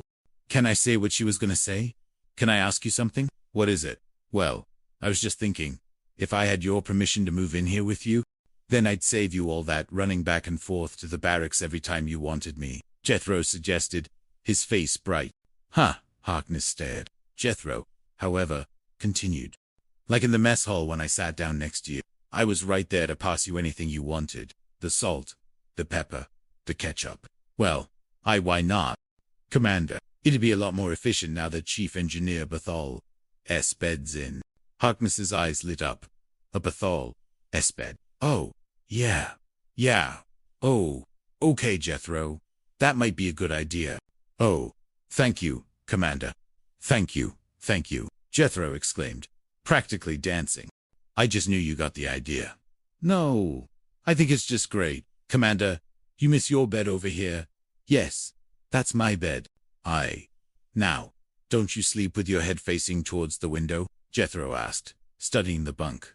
Oh, yes, I do, Harkness confirmed. Then we'll have to switch the beds around, Jethro declared. Huh. You see, I sleep with my head facing exactly the other way. So if we switch the beds around, our heads will be facing each other. And that way we can talk without turning over. Yeah? We're gonna be roommates. Harkness felt a shiver of terror, but held his ground. This was the plan. This was it. Look, Jethro, on your way over to get your gear, do me a favor, will ya? Chief Engineer Bethal wants me to send over this holobook. Harkness handed him a book. Run it over for me, will ya? I'll be glad to, Commander. That's what I'm here for, Jethro beamed. And, Jethro, look, that'll give you a chance to pay your respects to Stella and Merkel and all the ganga, Harkness suggested, barely concealing his glee. Yes, sir, that's real thoughtful of you, Commander. Yeah?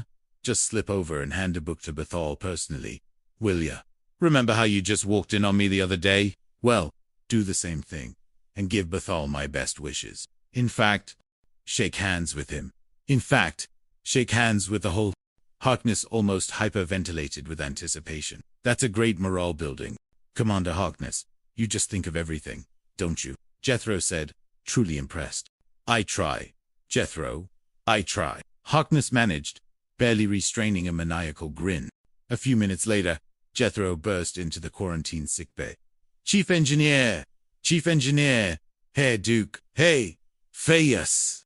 Jethro, how did you get in here anyway? Bethal, looking distinctly green, managed to croak.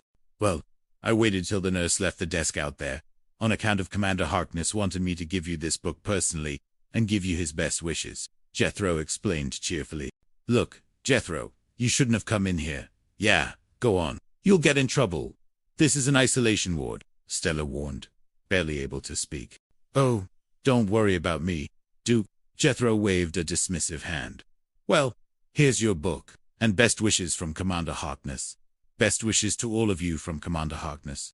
Jethro went around shaking every ailing cadet's hand, spreading the germs of the solar flares like a diligent cosmic gardener. Later, Jethro returned to Harkness's office, still glowing with accomplishment.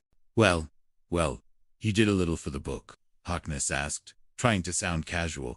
I sure did, Commander, I sure did. And you gave it to Bethal personally, huh? Just like you say it. And did you shake hands with him and give him my best wishes? I sure did. And then after you visited with Bethal, did you have a nice bedside visit with all the boys? Well, now I'm shaking hands with everybody, Jethro announced proudly. Oh, wonderful, Harkness said, his heart pounding with triumph. He imagined Jethro, days from now, suffering horribly from the dreaded solar flares, finally giving Harkness the peace he so desperately craved. Well, Jethro seemed very nervous about it, though, Jethro said, a slight frown on his face. He did, Hung, Harkness replied, confused. He said that the doctor told him there wasn't no such thing as being immune to solar flares. For eating somebody as healthy as I am, Jethro confided. Harkness froze. No kidding, I didn't know that. All it takes is just one little germ passed from one person to another. Just one little germ is all it takes. Jethro declared with an innocent solemnity that chilled Harkness to the bone. Is that so? Just one little germ, huh? Harkness asked, his voice strained, as a bead of cold sweat trickled down his brow. You know, I just can't believe we're gonna be roommates. Maybe you better pinch me, Commander, just to make sure. Jethro giggled, reaching out to pinch Harkness's arm. Later, Jethro. Later, just tell me, how many fellas you think you shook hands with? Harkness asked, his voice hoarse with dread, already feeling a strange warmth creeping over him. A day later, Chief Engineer Bethal, now fully recovered and looking refreshed, entered the deserted barracks. He found Harkness's office empty. He went to the sick bay. Hi, Vince, Bethal greeted, finding Harkness back in his original bed, looking miserable, covered in spots. Can you believe it? Can you believe it? Harkness groaned. Never in a million stellar cycles. You just don't relapse as quick as that, Bethal observed. I guess you gotta be philosophical, Harkness mumbled. Like you said, it's a vacation away from knuckleheads like Jethro. Yeah, but 2 vacations in 1 week, Bethal teased. Better than no vacation from Jethro at all, right? Harkness sighed. Yeah, I guess you're right. If it's the only way I can keep him off my back. Okay, Harkness closed his eyes. Yeah, it's okay by me, Bethal agreed. Now you're talking. Yeah, I'm right back where I started, Harkness muttered, pulling his blanket higher. Suddenly, a cheerful voice echoed from the sickbay entrance. Yes, sir. I like it here fine, boy. Just fine. This way, please. Harkness's eyes snapped open in terror. Jethro, he rasped, his voice barely audible. Jethro Bumble, completely unblemished and radiating health, appeared in the doorway, leading a baffled sickbay attendant. Hey, Commander Harkness. Jethro, what are you doing here? Jethro, you're supposed to be in the hospital, Harkness exclaimed, pulling himself upright. That's the surprise, Commander, Jethro announced triumphantly. The doctor examined me right after he examined you, and he said I could go back to duty just as soon as I wanted to. He did, huh? The doctor said that. Harkness sputtered, incredulous. He said it was just a light case. It just goes to show you, Commander. Every cloud has its silver lining. Jethro beamed, oblivious to the despair on Harkness's face. Now we can get back to work together without missing a beat. Commander, hey, I was just good right here, while he was in the hospital. At your back. I'll be second to the dry paint. Just you right, Commander. I'll be here whenever you want, Jethro said, then offered Harkness a comforting pat on the arm. Harkness lay back, utterly defeated. His vacation, his brief respite from Jethro Bumble, was over. He had fallen into his own trap, and the universe, in its infinite comedic cruelty, had brought his tormentor back, healthier and more eager than ever, to be his constant, well-meaning shadow. Thank you, Commander, Jethro said, arranging the blankets around Harkness. Thank you. Harkness closed his eyes, his fate sealed.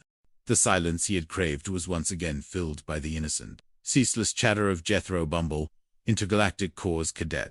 Our story unfurls not on the familiar sun-baked parade grounds of a U.S. Marine Corps base, but within the gleaming, utilitarian confines of Fort Resolute, an Astro Corps service training facility situated on a bustling, semi-futuristic Earth. Here, the thrum of atmospheric transports occasionally drowns out the barking orders of drill sergeants, and recruits, clad in slate, gray Astro Corps fatigues, dream not just of sea-to-shore landings, but of star-to-planet deployment. These are the ground pounders, the planetary defense and reconnaissance specialists, and their daily lives, while regimented, are perpetually punctuated by the bewildering, well-intentioned antics of one particular private. Our protagonist is Private Albert Pylon, atheist serial number 73. His eyes, wide and perpetually guileless as a child spotting a new constellation, tend to see the universe not as a chaotic void, but as a place brimming with simple truths and straightforward kindness. Standing in stark contrast, and often in direct confrontation with Albert's cosmic optimism, is Sergeant Rock Harding, a man whose grizzled face, perpetually clenched jaw, and stentorian voice were forged in the crucible of countless training exercises and the never-ending bureaucratic quagmire that underpins any military organization, be it terrestrial or stellar. Harding, whose temperament could charitably be described as a dormant volcano occasionally prone to explosive eruptions, found his particular Mount Vesuvius in the form of Private Pylon, The fluorescent hum of the Fort Resolute payroll office felt exceptionally mundane, even for a military installation designed for efficiency. But for the soldiers lining up, it represented the monthly injection of solvency into their meager enlisted budgets. A precious handful of credits to spend, or more often, lose. Private First Class Vince, serial number 67, barked a payroll clerk, a man whose weary tone suggested he'd been counting credits since the First Interstellar War. Vince, a sharp-faced recruit with ambitious glints in his eyes, snapped to attention, saluted, and collected his holographic credit chit with a crisp. He imagined the exotic Martian spices he'd buy from the intergalactic exchange post, or perhaps even a grav bike ride in the city's upper districts. Then came the name that invariably induced a faint twitch in Sergeant Harding's eye, even when spoken by a distant clerk. Private First Class Pylon, Elbert, serial number 73. Elbert, whose posture was more akin to a slightly deflated inflatable doll than a paragon of AstroCorps discipline, shuffled forward. He managed a sincere, if somewhat limp, salute. "Sir," he began, his voice carrying the gentle drawl of his home planet, Celestial Gulch. "I hope you don't mind my saying so, but I just can't do it. I just can't get over it." His brow furrowed in a manner that suggested a profound, existential dilemma, rather than the simple act of collecting his bi-weekly stipend. The payroll clerk, a seasoned veteran of countless pylonisms, simply sighed, preparing himself for the inevitable tangent. Sergeant Harding, who was attempting to wrestle with a stack of requisition forms that seemed to defy the laws of gravity, paused, pen hovering over a digitally illuminated date. He knew this sound. He knew this voice. "I come here month after month," Elbert continued, seemingly unaware of the lengthening queue behind him. "And you give me all this money for something I just purely love doing. It's just a wonderful life, sir. Being in the AstroCorps." The clerk, opting for brevity, merely handed over the credit chit. "That's fine, Pylon. Glad to hear you're enjoying your enlistment."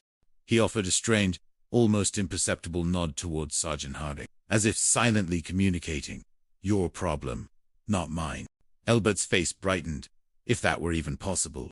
"Oh, and I also wanted to say something about the food you've been serving in the Galactic Mess Hall. It's just been wonderful. Take last night. We had those hydrotuna croquettes. I went back for seconds, but there was so much left over. I could have had thirds if I'd have wanted." He smacked his lips, savoring the memory of the dehydrated protein delicacy. Sergeant Harding's jaw tightened. "That's fine, Pylon. Now if you'll..." He managed to cut himself off just before uttering something decidedly "And them new mattress covers we got in last cycle." Elbert rambled on, completely oblivious. "If I was staying at the finest hotel on this here planet, I couldn't ask for any better. Why? They're softer than a cloud after a celestial Gulch sun shower. Good, Pylon. Good." Next, Harding's voice, usually a booming command, now carried an edge of barely contained desperation. His index finger, thick as a Durasteel bolt, twitched with the urge to jab the next button on the virtual queue. Elbert, finally registering the subtle cues of military impatience, offered a deferential "Well, I can see you're busy, sir, so I'll see you next month." With another sincere, if clumsy, salute, he shuffled away, cradling his credit chit as if it were a fragile moon rock. "That's a long time between paydays." Humbled, Elbert heard Vince remark to another recruit as they exited the office. "And that's the truth." Humbled, a burly recruit, with an infectious grin, clapped Vince on the shoulder. "Well, here's my plan. First, I pick up my Liberty Paws. Then I borrow Duke's. I know this drive-in at the Orbital Rim District. He's just crawling with wild-looking stellar chicks." Vince raised an eyebrow, a skeptical smirk playing on his lips. "Really? What makes you so sure any of them will talk to you?" Humble let out a booming laugh. "They have to. They're grav hops. I'll just keep ordering till I get off duty." He puffed out his chest, envisioning a night of daring flirtation and endless synthetic food. Just then, a genuine Celestial Gulch twang echoed behind them. "Well, there you are. Fellas, I wondered where you all went." It was Elbert, his face alight with simple satisfaction.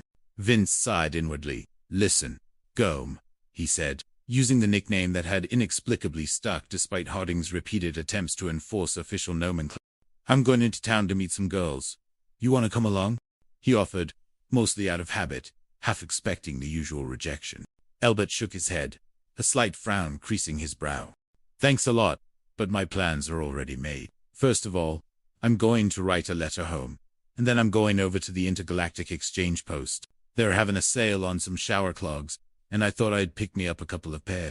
He adjusted the credit chit in his hand, a look of focused determination on his face. Vince stared. Gome, you're not going to spend your whole payday buying shower clogs, are you? The sheer mundaneness of the prospect seemed to drain the color from his face. But I have to, Albert insisted, as if discussing a critical Astrocourse directive. My other pair's warped from too many sonic cleanings, and you know what they say?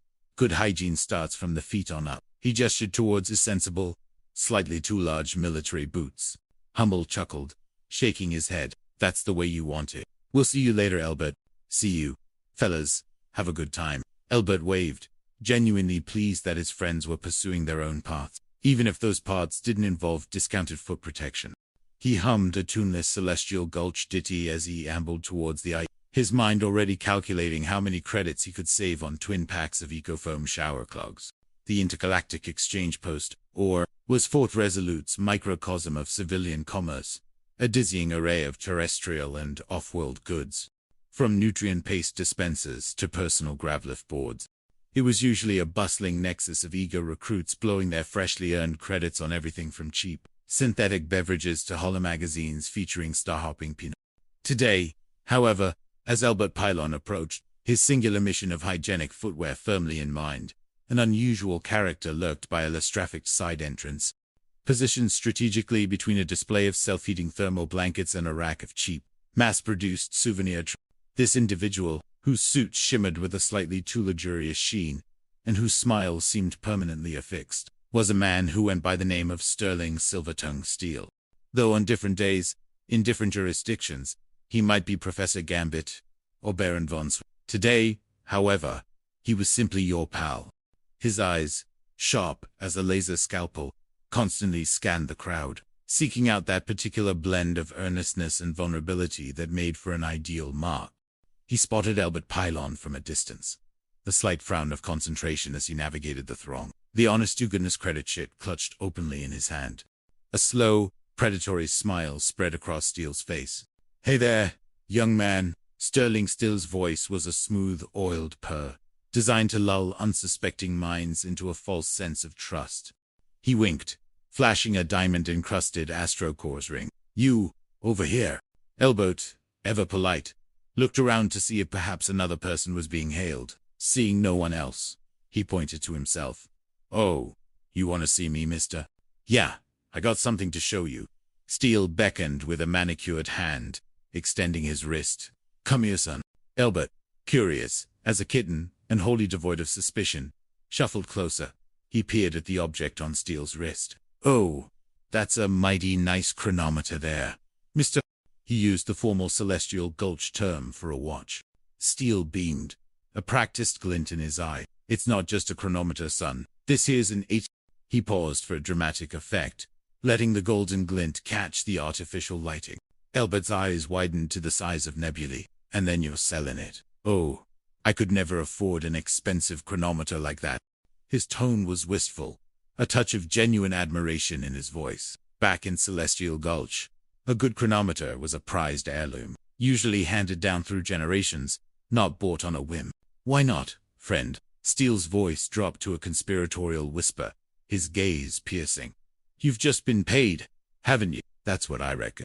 Why, yes, Albert affirmed, beaming. High in the world, you know that. He tapped his credit chit with pride.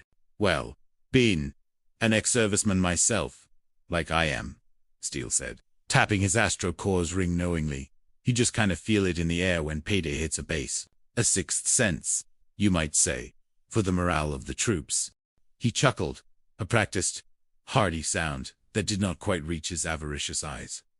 How about it, son? Wouldn't you like to have this chronometer for your very own? Albert hesitated, his natural politeness warring with his pragmatic, Celestial Gulch upbringing. Well, I'd like it very much, mister, but a chronometer like that wouldn't come within my budget. You see, I've got my allotments to send back home, and I've got to buy my shower clogs. And I've got to get a present for my Aunt Beulah's birthday. No, it's impossible. I could never afford an expensive chronometer like that. He shook his head, genuinely regretful. Steele, sensing the perfect hook, lowered his voice further, as if sharing an industry secret. Wait a minute, son. How much do you think it costs? Just guess. He held out the watch, the gold shimmering.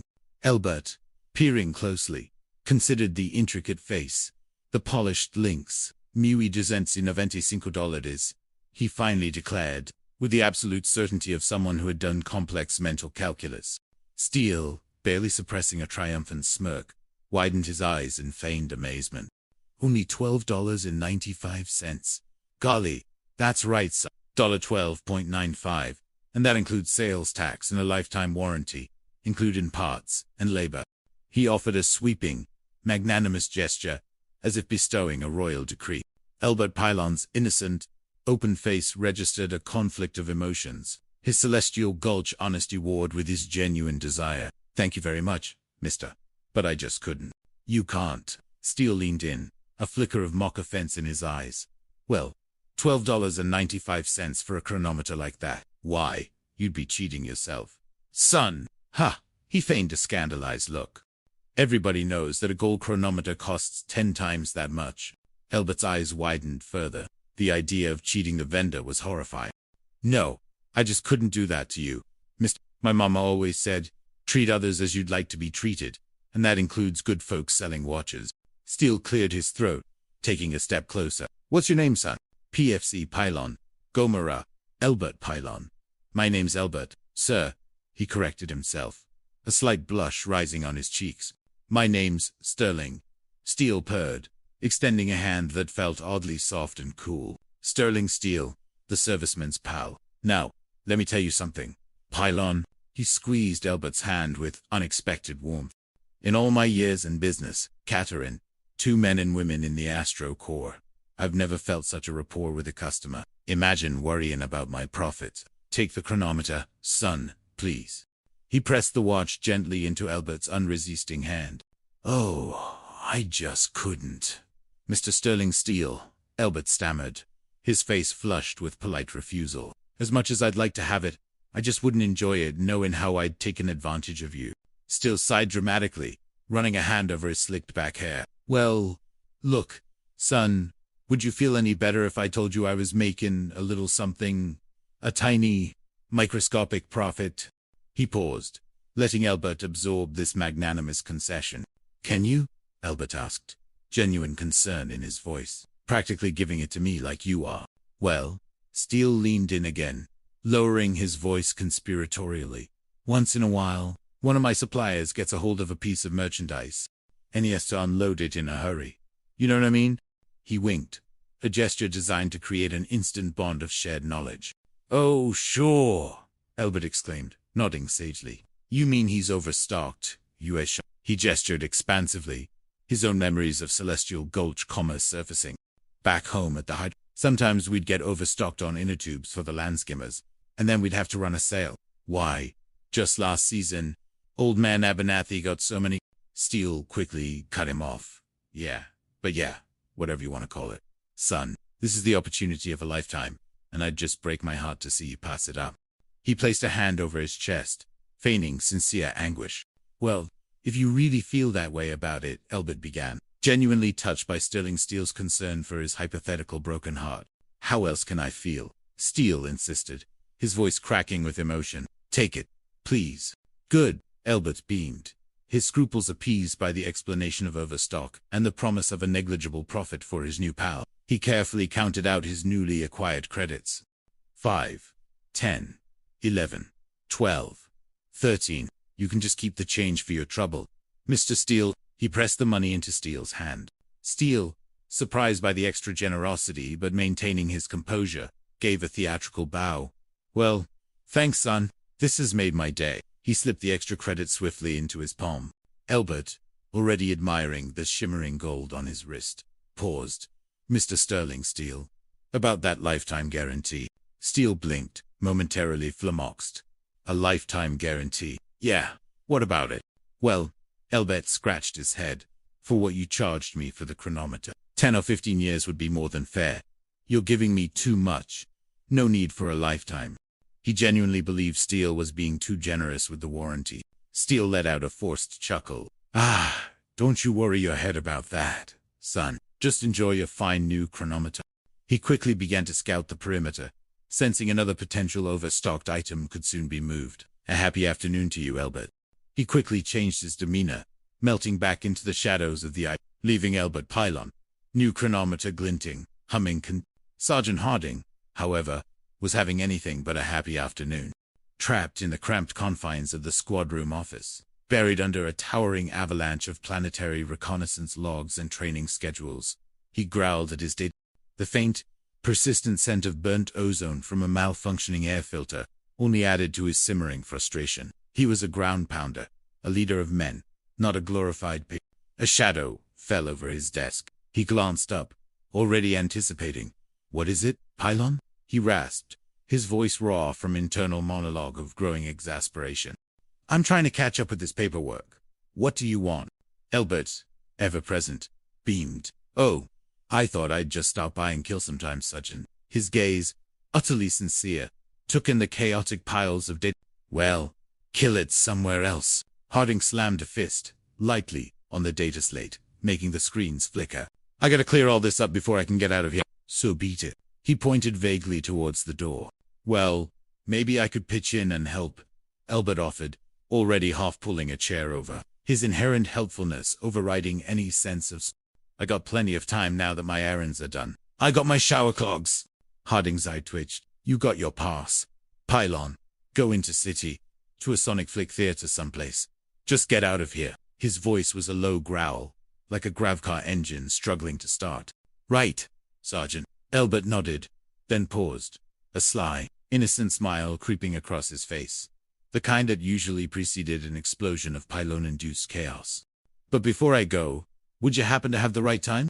Harding narrowed his eyes. "Why don't you just clear out of here, Pylon?" He leaned back in his chair, folding his arms across his massive chest, trying to project an air of impenetrable authority.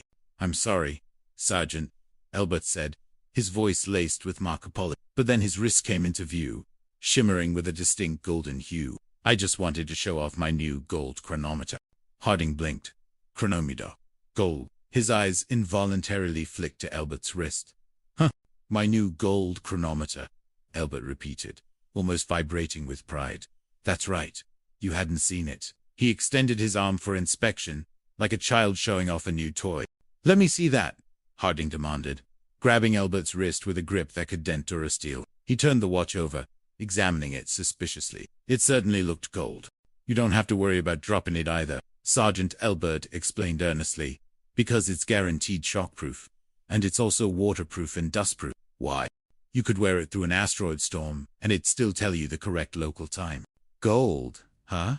Harding murmured, turning the watch in the light. "You mean this is really gold?" His tone was still heavily skeptical, but a tiny seed of doubt, of possibility, had been planted. "Positively," Elba affirmed. 18 carats, with 21 joules too, and it's waterproof, dustproof, just like Mr. Sterling Steele said. Harding looked from the watch to Albert's innocent, beaming face. "What did you do, Pylon? Blow your whole payday on this?" Albert giggled, a surprisingly light sound. "Guess what it costs, Sergeant? Just guess." He bounced on the balls of his feet, eager for Harding to join his excitement. Harding scoffed.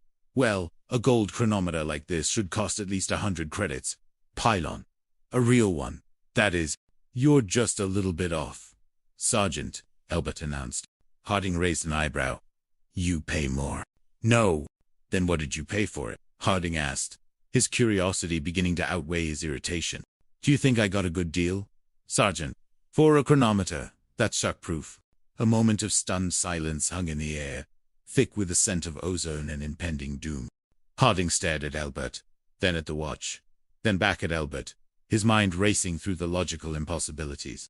A gold, 21 joule, 18 carat, shockproof, waterproof, dustproof, chronometer for $12.95 credits. The very idea offended his military-honed sense of tactical reality. "Good deal, Pylon," Harding finally roared, the internal volcano rumbling to life. "Pylon, how can anybody sell you a gold chronometer for $12.95 credits? Use your head." "Those were my feelings." "Exactly, Sergeant," Albert readily agreed, much to Harding's bewilderment.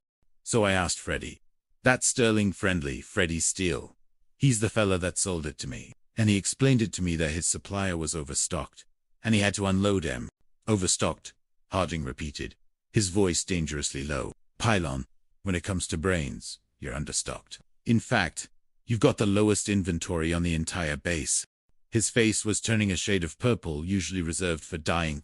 Huh, Albert blinked, trying to process this unexpected assessment of his intellectual assets. Look, Pylon, Harding continued, leaning forward, his index finger pointed menacingly. Use your head for a minute. A gold chronometer sell-in for $12.95 has either got to be a phony, or else it's hot. Hot, Albert's mouth dropped open. You don't mean that it is? Yeah. Pylon. Swiped. Stolen. Harding practically spat the words, pounding his desk with a thud that echoed through the small office. It happens every day. Some poor recruit goes into the hydro washroom, takes off his chronometer, and the next thing you know, it's gone. You bought a stolen chronometer. Pylon. Albert Pylon's face, a moment before shining with pride, crumpled like a discarded datasheet. What? I never. You did too. Pylon, Harding countered, his anger now laced with a grim satisfaction that he had finally gotten through to the usually impenetrable mind of his private. Well, I don't want it, Albert wailed, tearing the chronometer from his wrist, as if it were burning his skin. Well, that's terrible. Stolen goods. Why didn't I just go to the Intergalactic Exchange Post and get my shower clogs? What am I going to do, Sergeant? I don't care, but I'm going to do something. His righteous indignation, a powerful but rarely seen emotion in Albert, flared. Harding leaned back, running a hand through his short-cropped hair. I've had it, Pylon. It's not just you, but every payday. There's some petty crook waiting around in ambush for one of our guys, and I'm getting sick of it. The anger in his voice was now directed not just at Albert, but at the injustice of it all. But what are we going to do, Sergeant? Albert asked, his fear giving way to a hopeful dependence on his superior. First thing I'm going to do is get your money back, Harding declared, pushing back his chair with a scrape of joy. And then I'm going to make this sterling steel character a distant memory around this base. Now, where is he? He grabbed his sidearm, the very picture of avenging Astra Corps' justice. Well, the last time I saw him, Sergeant, he was out by the back fence, near the loading docks, Albert reported, wiping away a stray tear. I feel awful about this, Sergeant. Just awful. All right, Pylon. You go back to the barracks and wait, Harding commanded, already heading for the door. I'll handle this crook. Well, Sergeant, Albert called after him, his voice regaining some of its fire. Would you tell this sterling steel something for me? Tell him after what he's done not to expect any word of my business from me again. The ultimate celestial gulch insult for a businessman. Harding didn't bother to reply. His jaw set. He stormed out of the office, fueled by a potent cocktail of righteous fury and a deep, abiding desire to protect his bewildered flock. Even if one of the sheep was continually leading himself to slaughter, he found sterling steel where Albert said, lurking near the service access point, already attempting to sell a genuine Martian or fragment to an unsuspecting recruit. Steele, seeing Harding approach with a look that could curdle plasma, wisely dropped his act. Thought you could get away with it, didn't you, pal? Harding snarled, his voice a low rumble. Coomin' around here. Fleecing my guys. Well, you've had it, Buster. You have had it. He pointed a finger, thick as a Weber wrench, directly at Steele's impeccably pressed lapel. Steele, a master of immediate just tell me what you want. His hands went up in a gesture of exaggerated surrender, though his eyes darted nervously. I'll tell you what, Harding barked. I want the money back for this chronometer. He shoved the cheap gold watch, which he'd retrieved from Albert, into Steele's chest. The money. Steele affected a look of profound relief. Well, why didn't you say so, Sergeant? I'd be glad to give you a refund. He pulled out a wad of credits, fanning them dramatically. Oh, don't hand me that stuff. You phony, Harding growled, suspicious of the sudden compliant. You mean you're actually going to give me the money? Of course, Steele replied, counting out the credits with practiced ease. Here, and you'll tell your buddy I'm sorry he wasn't happy with his purchase. Maybe it was too bright, too shiny, not subtle enough for his discerning taste. He offered a conciliatory smile. Harding took the money, still disbelieving. You mean you're giving me a refund? Well, of course I'm giving you a refund, Steele said, now adopting an air of wronged dignity. And I'll give you an explanation also. Because you're entitled to it, Sergeant. Yeah, Harding grunted, crossing his arms. He might as well hear the charlatan's latest spiel. Yeah, Steele pointed at the chronometer still in Harding's hand. You want to know about this chronometer, Sergeant? Well, right now, it's in a window of Starstone Jewels, selling for $97.50, and that's on sale. He puffed out his chest, as if personally responsible for the retail price. Harding scoffed. Oh, come on! What do you take me for? Some kind of rube. I was raised in the city, Mr. You know, with people and gravelanes. I know a scam when I see one. All right, Still conceded. You were born in the city, but you still got a lot to learn about merchandising. He adjusted his expensive-looking tie. Okay, Harding challenged. Then you tell me, how do you sell a $100 gold chronometer for $12.95 credits? Steele smiled, a practiced, knowing smile. Simple. Low overhead. Low overhead, Harding snorted. Well, sure. Steele gestured around the rather desolate service access point. You go downtown to any of these high-class jewel stores, and what do you see? Fancy fixtures, thick graph pile carpets, high-priced salesmen in tailored tunics. Do you see any of that around here, Sergeant? Huh. Do you see it? He spread his hands, inviting Harding to inspect the Harding grumbled. No, but, well, I still don't see how a gold chronometer can sell for $12.95. Harding pressed, his gut still telling him something was amiss. There's got to be a catch. Of course, there's a catch, Sergeant. Steele leaned in, ready for the clincher. And it's the markup. He practically whispered the word, as if revealing a sacred trade secret. The markup? Harding asked, genuinely intrigued despite himself. Have you any idea of the markup on these things? No, Harding admitted, a grudging curiosity sparking.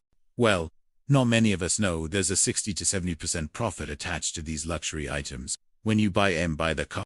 Steele practically shouted the word carload, his voice brimming with entrepreneurial zeal.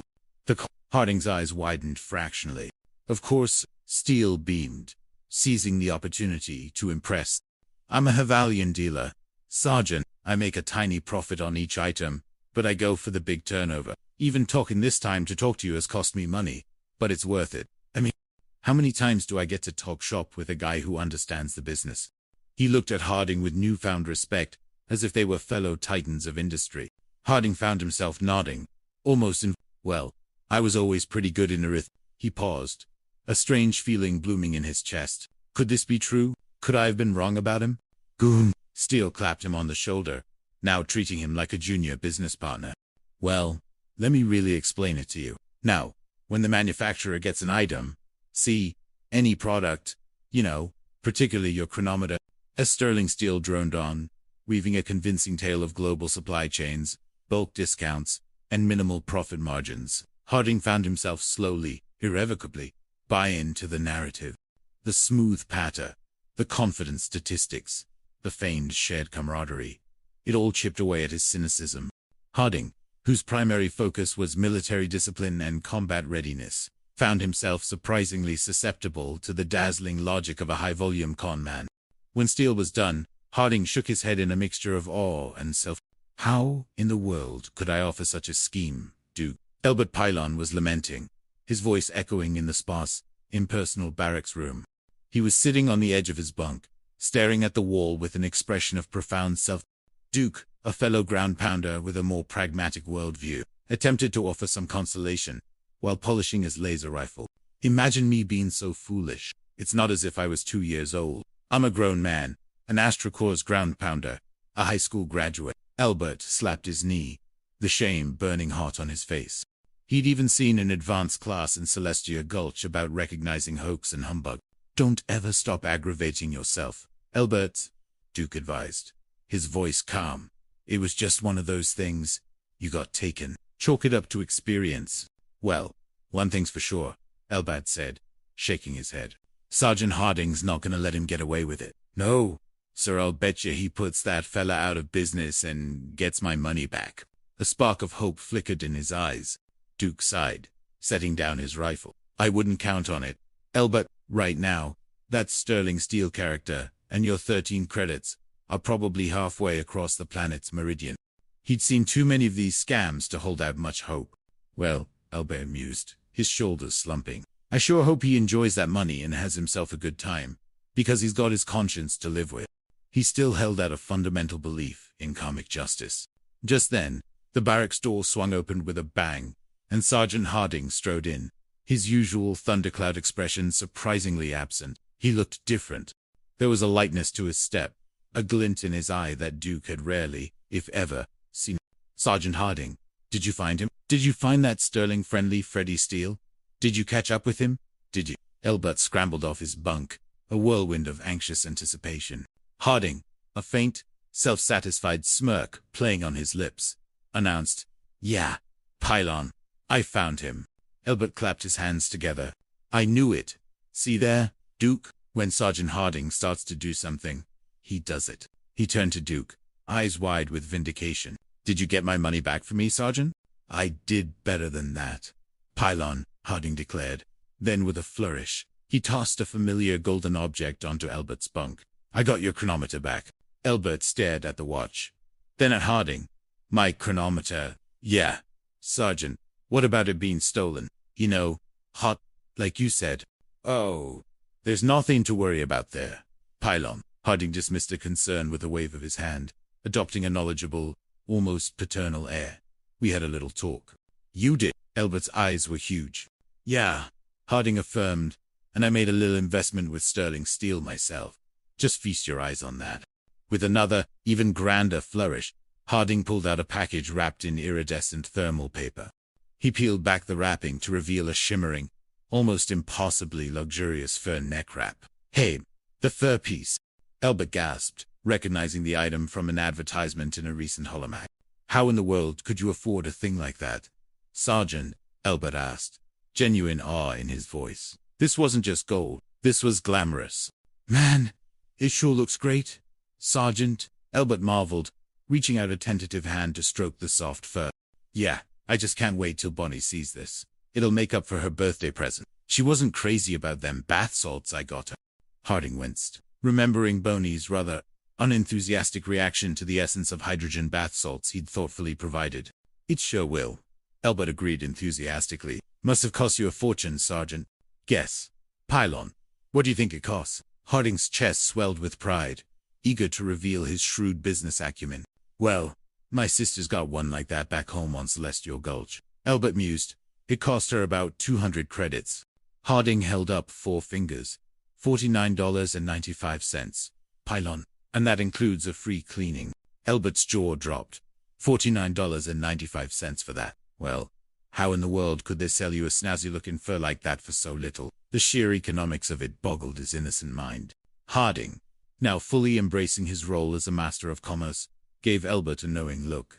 "Well, obviously, Pylon, you don't understand the ins and outs of modern day. When you buy a fur like this downtown, you pay for a lot of extras. The fancy display case, the high-commission sales droid, the store's anti-grav heating bill. But when you deal with a guy like Sterling Steel, you forget all that. You cut out the middleman. It's like dealing directly with the Cathar Fox itself." He mimed, shaking hands with an imaginary Elbert Pylon looked at Harding with profound respect. "I sure would like to see Miss Bonnie's face when you give her that package," he exclaimed. "When you gonna give it to her, Sergeant?" "Well," Harding replied, smoothing the fur with a loving hand, "I thought I'd take her to the 5 o'clock club tonight, that swanky new place in the Upper City District, and give it to her there." He pictured Bonnie's delighted face, her eyes shining with appreciation. Finally, a truly impressive gift. "Well, I'd give anything to see her face light up." Elbert bounced excitedly. Harding chuckled. A rare, genuine sound. "Well, tonight, at the 5 o'clock club, that's where you'll see it happen." "Gosh, Sergeant Elbert," began hesitantly, "if you don't mind, I'd just like to be there just to see you give it to her. That's all. I won't interfere or not." His desire to witness such a joyful moment was palpable. Harding considered for a moment. Pylon, in a swanky establishment like the 5 o'clock club, the potential for disaster was high, but the desire for Elbert to see his triumph, to witness true sophistication, was equally strong. Besides, Pylon's innocent O would only highlight Harding's worldly charm. "Be my guest, Pylon," Harding boomed, already envisioning the glowing adoration in Elbert's eyes. He allowed himself a small, private laugh. "Tonight, Sergeant Rock Harding was going to shine. The 5 o'clock club was a study in understated elegance, all low lighting, plush synthetic velour, and the clinking of delicate plasma cocktail glasses. Soft, ethereal, synth jazz drifted through the air, lending an air of sophisticated romance. Sergeant Harding, resplendent in his dress Astro Corps uniform, sat across from Bonnie, whose smile was as radiant as a newly discovered sun. They had just finished a perfectly adequate, if overpriced, meal. Bonnie, a woman of impeccable taste and discerning judgment, was a true challenge for Harding's attempts at romantic grandiosity. She'd weathered his previous, well-intentioned but often comically inept gestures with grace and an almost superhuman patience. Now, however, her anticipation was almost palpable. "No, please, Vince." Bonnie laughed, her eyes sparkling. "Come on, Vince. Now, tell me what's in the package. I can't stand this suspense." Vince. She pointed to the iridescent trapped box, nestled discreetly on the chair beside Harding. Harding, basking in her playful impatience, gave a theatrical shrug. "I already told you, Bonnie. I wanted it to be a surprise. The evening is still young." He savored this moment, picturing the big reveal. "Surprises," Bonnie teased. "If I guess it, will you tell me if I'm right?" "Okay," Harding conceded. "But you'll never guess it in the next few years." He was so confident in the uniqueness of his Cathar fox fur.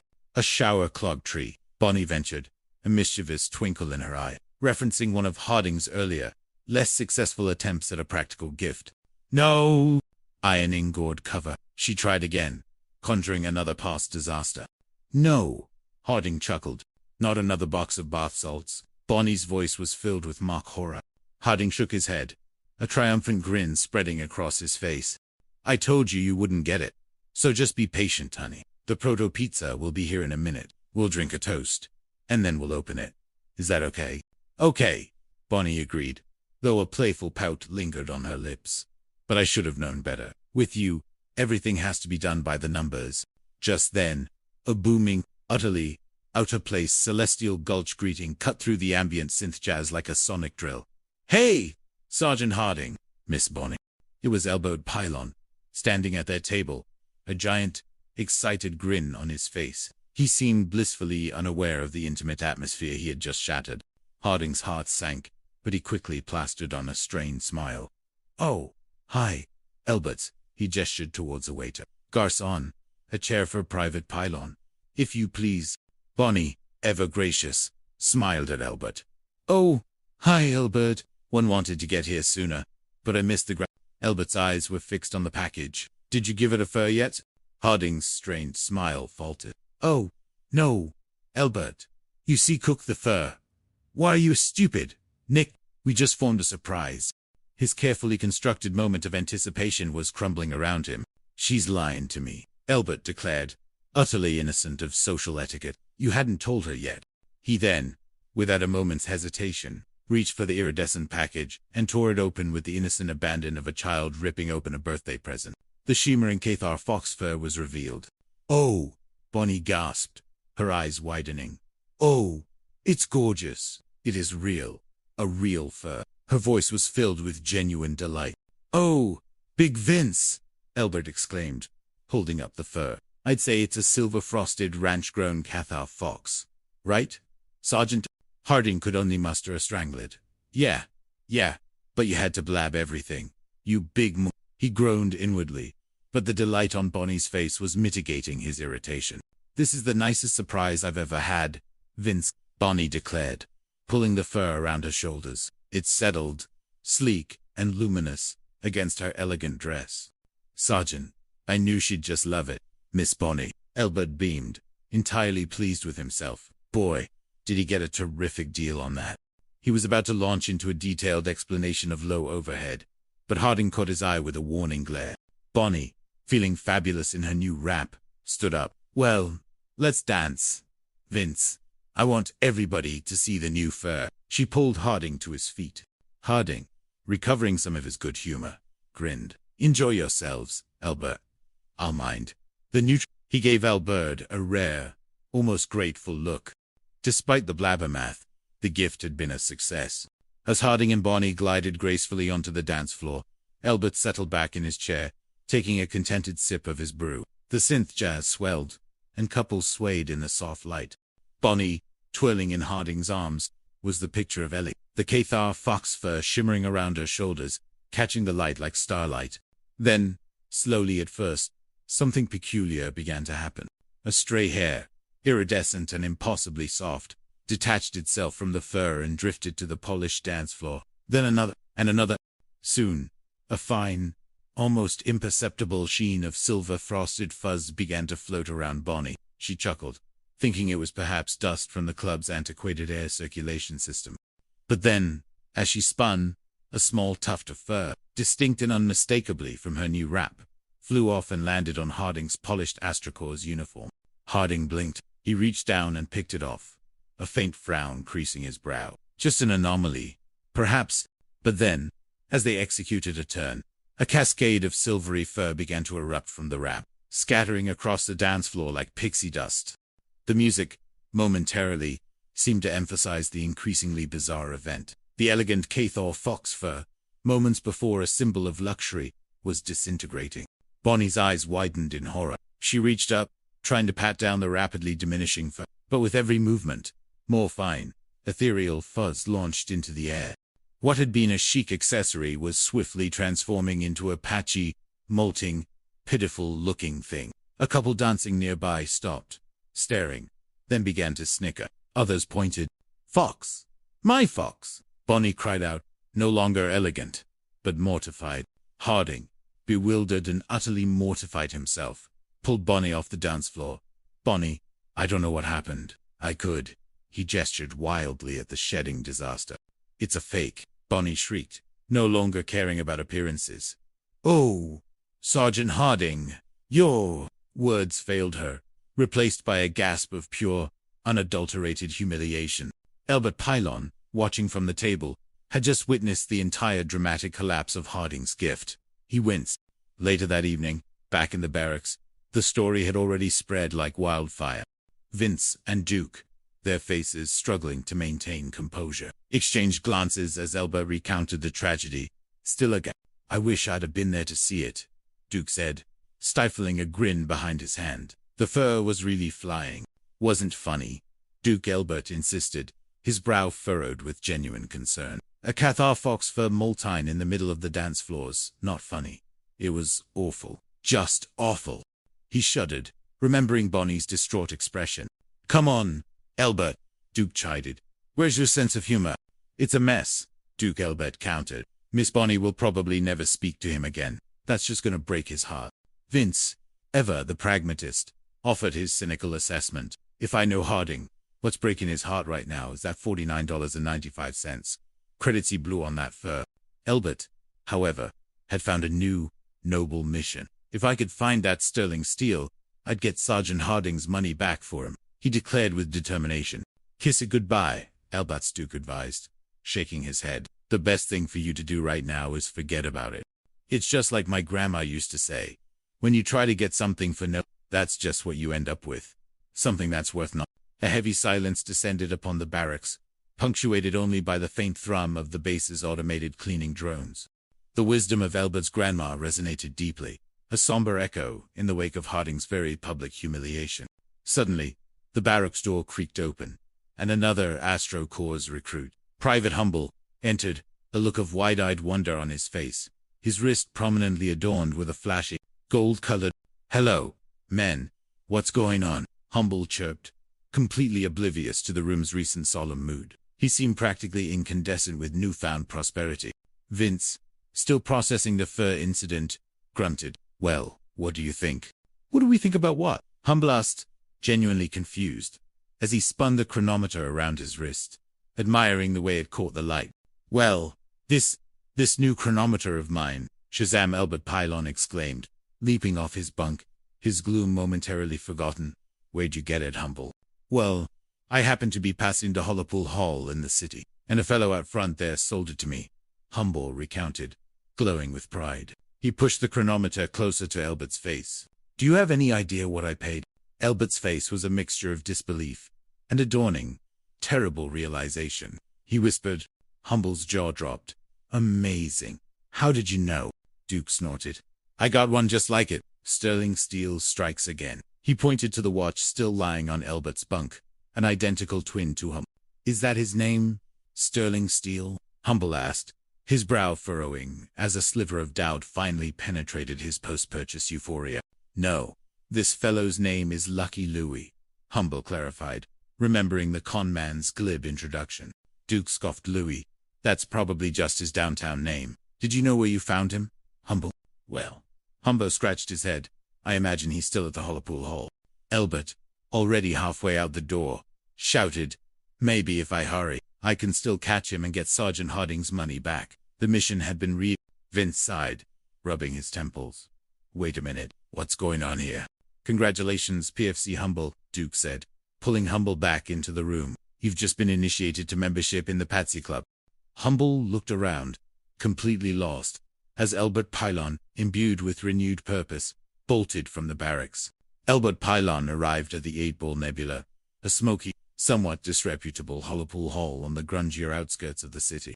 The air was thick with the scent of synthetic tobacco and desperation, a stark contrast to the sterile, organized environment of Fort Resolute.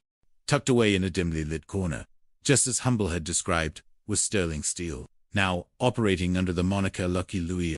He was in the middle of a rather dramatic shot on a glowing chronopool table, surrounded by a small crowd of eager, financially susceptible patrons.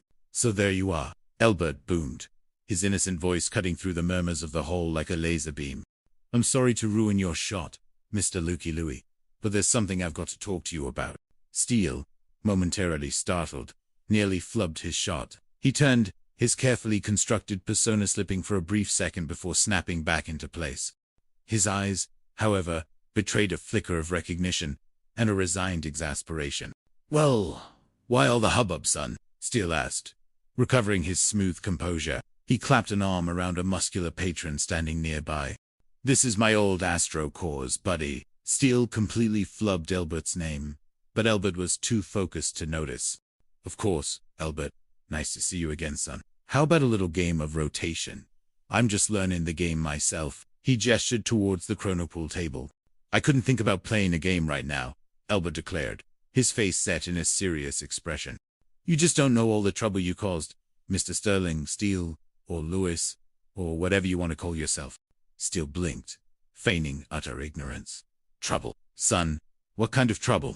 Well, you know that fur that you sold Sergeant Harding, Elbert began, his voice rising with indignation. Well, all the fur blew out of it, and it's harder than that there cue ball now. It's bald. Steele's eyes widened dramatically. It's what? He affected a look of utter horror. That's right. It happened right out there on the dance floor. Elbert gestured emphatically, painting a vivid picture of the molting Cathar fox fur. It was awful. Just awful. You're kidding? Steele cried, pounding a fist on the pool table, sending the chronoballs scattering. No, Elbert insisted. And you should see what happened to Sergeant Harding and Miss Barney. They may never talk to each other again. Why? She was so mortified. She couldn't even use the proper Celestial Gulch cuss words. Steele wrung his hands, a master of feigned distress. Oh, that darn furrier. How could he do this to me? You deal with somebody for 20 years, and he slips you a second-rate product. I thought it was first-class merchandise. You didn't know that Cathar fox fur wasn't any good. He looked at Elbert, his eyes filled with anguish. You think I want to cut my throat? After spending 20 years, building a clientele on all this integrity, what can I do? What can I do to help? Son, tell me. Well, Elbert said, mollified by Steele's distress. You could start off by giving Sergeant Harding his money back. Steele blinked. His money back? For the fur? Yeah, Elbert nodded. That way there wouldn't be any trouble. Because he was fixing to go to the Astro Corps, Provost Marshal. That's what he was going to do. He delivered the threat with the solemnity of a diplomatic ultimatum. Oh, come on now. There's no need for that. Steele waved his hands dismissively, already pulling out his wallet. Let's see now. It was $49.95, wasn't it? He carefully counted out the credits. Here you go, pal. 10, 20, 30. He paused. Then with a dramatic flourish, he pulled out a crisp 50-credit bill. Here, take this 50 and keep the change. My apologies for the distress caused. Elbert Pylon's face lit up with relief and a renewed belief in the inherent goodness of humanity. Well, thank you very much, Mr. Sterling Steele, and thank you for Sergeant Harding. He'll be right. Glad to know this is settled. Well, that's okay, Son Steele purred, already eyeing another mark who had been captivated by the scene. You tell the sergeant to use the money and maybe take Miss Bonnie to some fancy restaurant to square things with her. Well, I will, and thank you very much, Elbert exclaimed. It's a pleasure doing business with you. Okay. And you tell Sergeant Harding that I'm sorry about this whole thing, and I'm going to go straight to that furrier and tell him a couple of things, Steele declared, pointing towards the imaginary furrier with a vengeful look. Oh, well, no. It's humiliating. I mean, it's just humiliating. He then suddenly turned his attention to a scrawny recruit, who was gingerly holding a small, silver object. Excuse me. Well, this personal quantum communicator you sold me, it doesn't seem to be working. It's picking up signals from distant planets, but not local traffic. Steele, catching the recruit's eye, gave a subtle, practiced shrug. Well. He glanced at Elbert, then back at the communicator. Without another word, he snatched up the cues from the table and made a break for a side door, melting into the city's dense pedestrian traffic with the practiced ease of a holographic projection. So long, pal, he called back, a taunting grin on his face. Hold on, Elbert called, but Steele was already gone. Elbert stared at the 50-credit bill in his hand, a warm glow spreading through him. He'd done it. He'd redeemed his sergeant's honor and his money. Later, Elbert presented the 50-credit bill to Sergeant Harding, who was still stewing in his office, his face a thundercloud of resentment and humiliation. Harding stared at the bill, then at Elbert. You mean he actually gave you the dough back without a fight? Harding asked, his voice dripping with disbelief. That's right, Sergeant, Elbert affirmed, beaming, and he was just as nice as he could be about it. I guess this teaches us a lesson. Before condemn a person, you ought to give him the benefit of the doubt. Harding grunted. Well, maybe so, but after what happened with that fur, I thought he was a scammer for sure. He tapped the 50-credit bill, a flicker of something new in his eyes. It just goes to show, Elbert said sagely, you can't judge a crook by his cover. Harding actually let out a short, surprised bark of laughter. A crook by his cover. That's a good one, Pylon. I'll have to remember that and tell it to Duke. You know something. Pylon, I think I'll take that Sterling Steele's advice and use this dough to buy Bonnie a fancy dinner. The thought of redeeming himself in Bonnie's eyes was suddenly very appealing. Hey, that's a good idea, Sergeant, Elbert exclaimed, ever helpful. You could take her to that pancake place on the Grav Highway, Buckwheat Bales. She'd just love that. They got 27 different kinds of anti-grav syrup. Harding's triumphant mood instantly deflated. Syrup. Pancakes. What's the matter with you, Pylon? This calls for something classy, like that fancy Gallic asteroid restaurant Le Petit Chat. A little candlelight and it'll cost a bundle, but I'll shoot the works. His gaze, however, momentarily flickered to the 50-credit bill, then back to Elbert, a slight crease forming in his brow. Oh, what a wonderful reunion. Elbert Pylon sighed dreamily, imagining the romantic scene. I'd give anything to be there. I just love happy endings. Harding, feeling a surge of generosity, turned to Elbert. Well, look, Pylon, since you're kind of responsible for getting my dough back, why don't you come around tomorrow night at the restaurant? Not for dinner, mind you, but later, for coffee. He considered it an act of profound magnanimity. Oh, no, Sergeant Elbert immediately demurred. This night is just for you and Miss Bonnie. I'd enjoy having dinner with you, but I'd... Who said anything about dinner? Harding scoffed. Come around later for coffee. Say, around 21 o'clock cycle. Well, fine. Elbert Pylon beamed. Yeah, fine. Thank you, Sergeant. You're the best. His joy at the prospect of being included in Harding's moment of romantic triumph was genuine. Harding watched him go, a sense of relief washing over him. The money was back. Bonnie was about to be appeased, and he hadn't had to face Steele again. Everything, for once, seemed to be falling into place. The following night, Le Petit Chateau hummed with sophisticated chatter and the gentle strains of a stringed micro-orchestra. Sergeant Harding, once again in his dress Astra Corps uniform, sat across from Bonnie, whose forgiving smile indicated that the Kate Foxfur debacle was slowly fading into an amusing memory. They had just finished their exquisite meal. You had to think you didn't even want to talk to me when I called, Bonnie chided gently, taking a sip of his. I must have been in that comms booth for an hour, trying to get through to you after I saw that furry incident. Harding grimaced. Well, you can't exactly blame me, Bonnie, after what happened with that unfortunate textile event. He paused, then softened his tone. Oh, honey, let's not bring that up. Tonight is a night to forget past woes and celebrate well-dus. He winked, a grand romantic gesture. A waiter, silent as a stealth droid, approached. Harding ordered a fresh bottle of the house's finest vintage and for a flourish, asked for a handful of these, referring to a small bowl of complimentary, exotic nuts. And here, this is for you, Bonnie, he said, pushing a small, elegantly wrapped package across the table. Just a little something to put on your chair for later. He'd learned his lesson about public reveals. Bonnie unwrapped it delicately, revealing a beautiful, intricately carved crystalline flower pin. Oh, Vince, it's beautiful, she exclaimed, her eyes lighting up. Just as Bonnie reached for her pin, a familiar, slightly off-key hum broke through the soft orchestral music. Oh, hi, Albert. Albert Pylon was standing at their table, a wide, innocent grin on his face, somehow having navigated the elite establishment without anyone stopping him. Harding's shoulders sagged. Not again. Pylon, you, grab a chair. Bonnie and me were just having a little after-dinner talk. He tried to send a telepathic signal to Albert, a message of discretion and silence. But Albert was, as usual, impervious to such subtle transmissions. I thought what she was doing, Sergeant Albert began, completely missing the hint. Didn't have nothing to do with he indicated Bonnie, who was still admiring her pin. Oh, it's a sight for sore eyes. I'd say, you two lovebirds, feeling and... Harding managed a strained smile, forcing the words out. Well, it's been a perfect evening, hasn't it, honey? He squeezed Bonnie's hand, attempting to re-establish the romantic mood. Oh, it's been an evening I'll never forget, Vince, Bonnie replied, genuinely pleased. She squeezed his hand back, a soft, warm glance between them.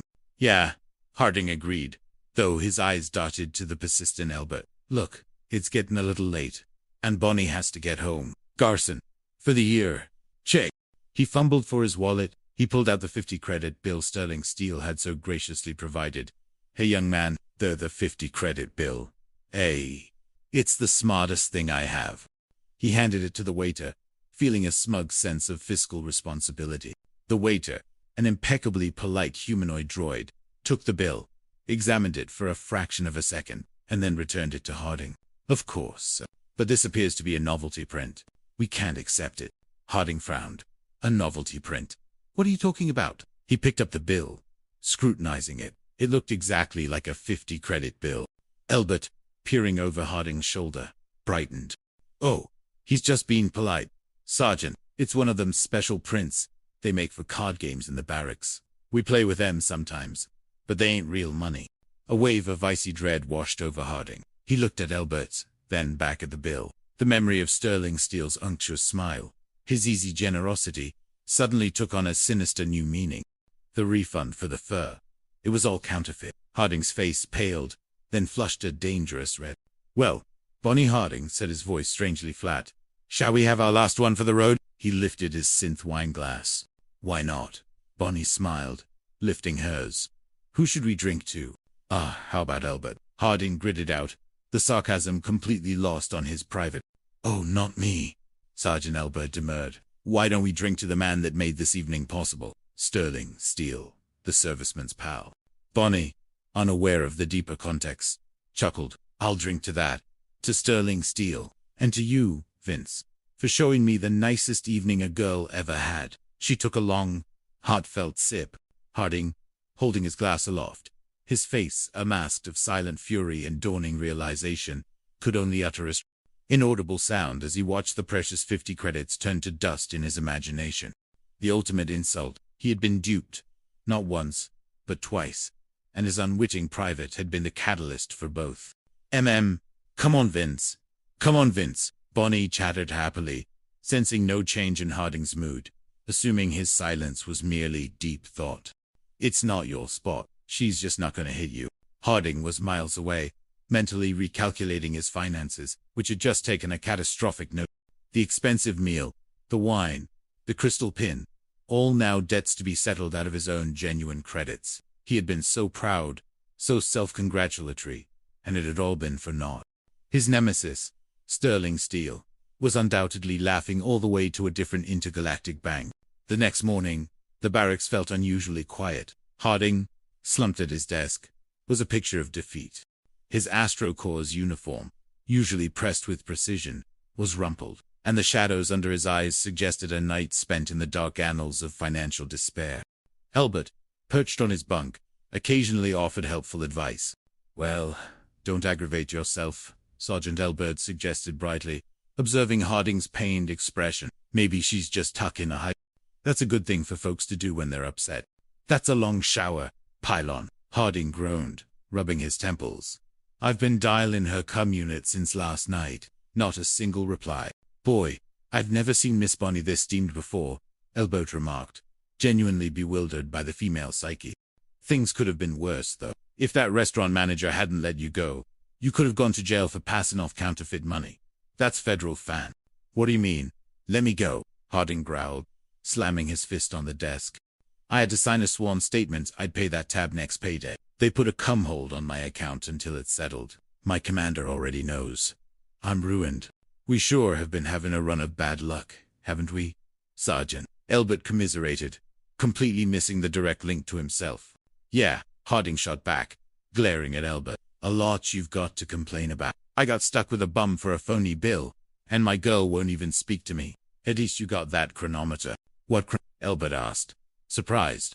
Harding pointed at Elbert's wrist. "The chronometer you're wearing." Elbert looked down at his wrist, then sheepishly pulled it back. "Well, that's not a chronometer, Sergeant. That's just the green band at the chronometer left before it stopped running. I figured I'd wait to get a new one." He gave a forlorn shrug. Harding stared. "You mean that chronometer is no good either?"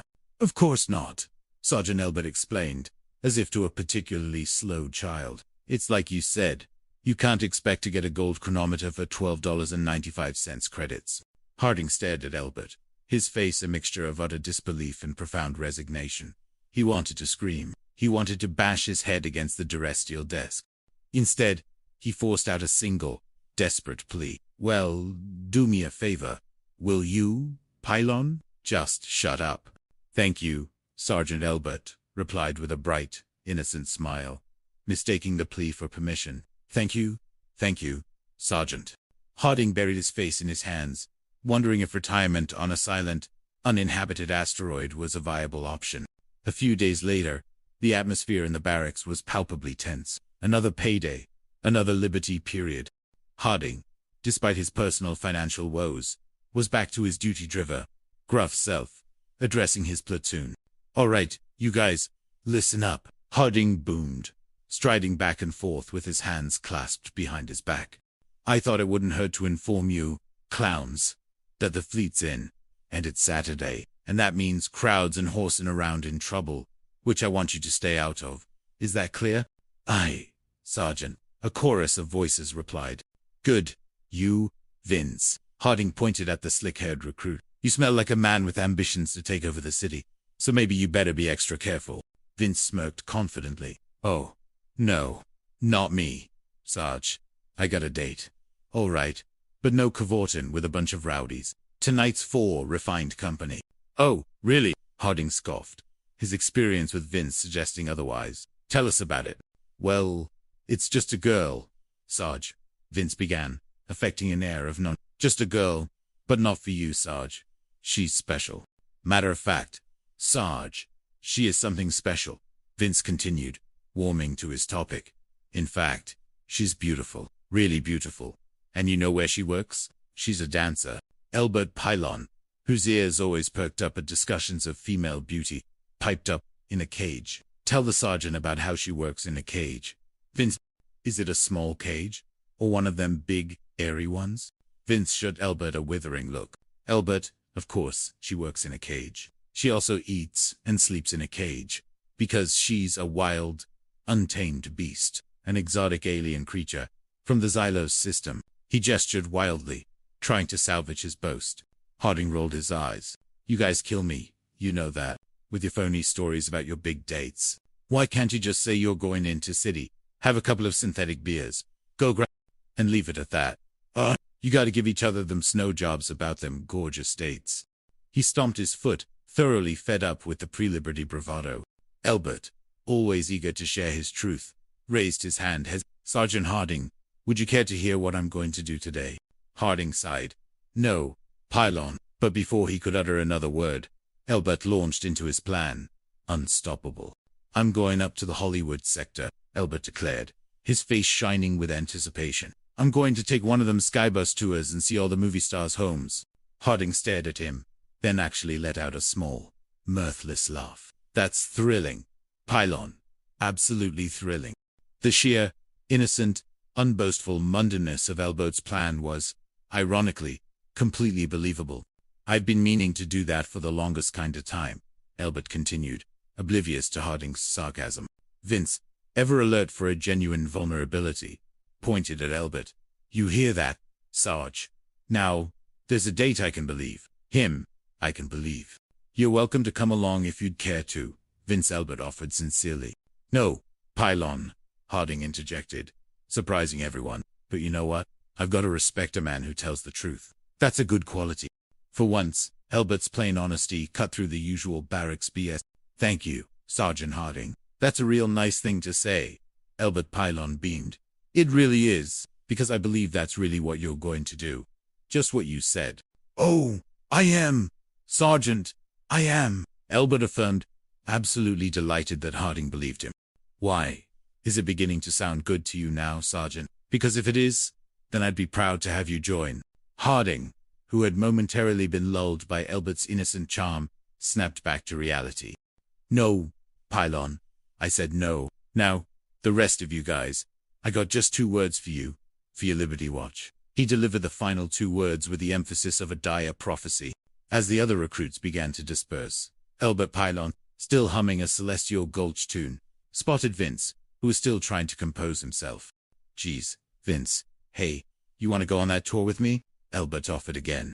Elbert, Vince groaned, his ambitions for the exotic dancer now firmly in mind. Have you forgotten Delora? There's the lotion in the cage. He hurried off, leaving Elbert. See you later, pal, Elbert called after him. Oh, don't forget to say hello to Vera Ruber-Alston and all the gang if you get to the cage. Elbert still didn't quite grasp the concept of the beast in the cage. Duke, walking by, chuckled. I can always tell when you're pulling my leg, Elbert. You get that insincere look in your eyes. Elbert frowned. I wasn't pulling your leg, Duke. But why is it folks don't ever believe me when I tell the plain truth, and they always believe when folks make up something? Yeah, well, Duke said, don't go to any of those Hollywood parties. You can't afford the scandal. He looked at Elbert's innocent, trusting eyes. Just look at them. Just look at your eyes. So innocent, so insincere. Duke couldn't resist a final jab. He knew Elbert meant no harm, but his truthfulness was often a setup for misunderstanding. Elbert simply shrugged, a perplexing feeling lingering. He was, as always, sincere. The skybus glided silently above the gleaming mega-mansions of the Hollywood sector, a kaleidoscope of architectural a synthesized voice, calm, and even announced the points of interest. We are now on Foothill Road in fabulous Beverly Hills.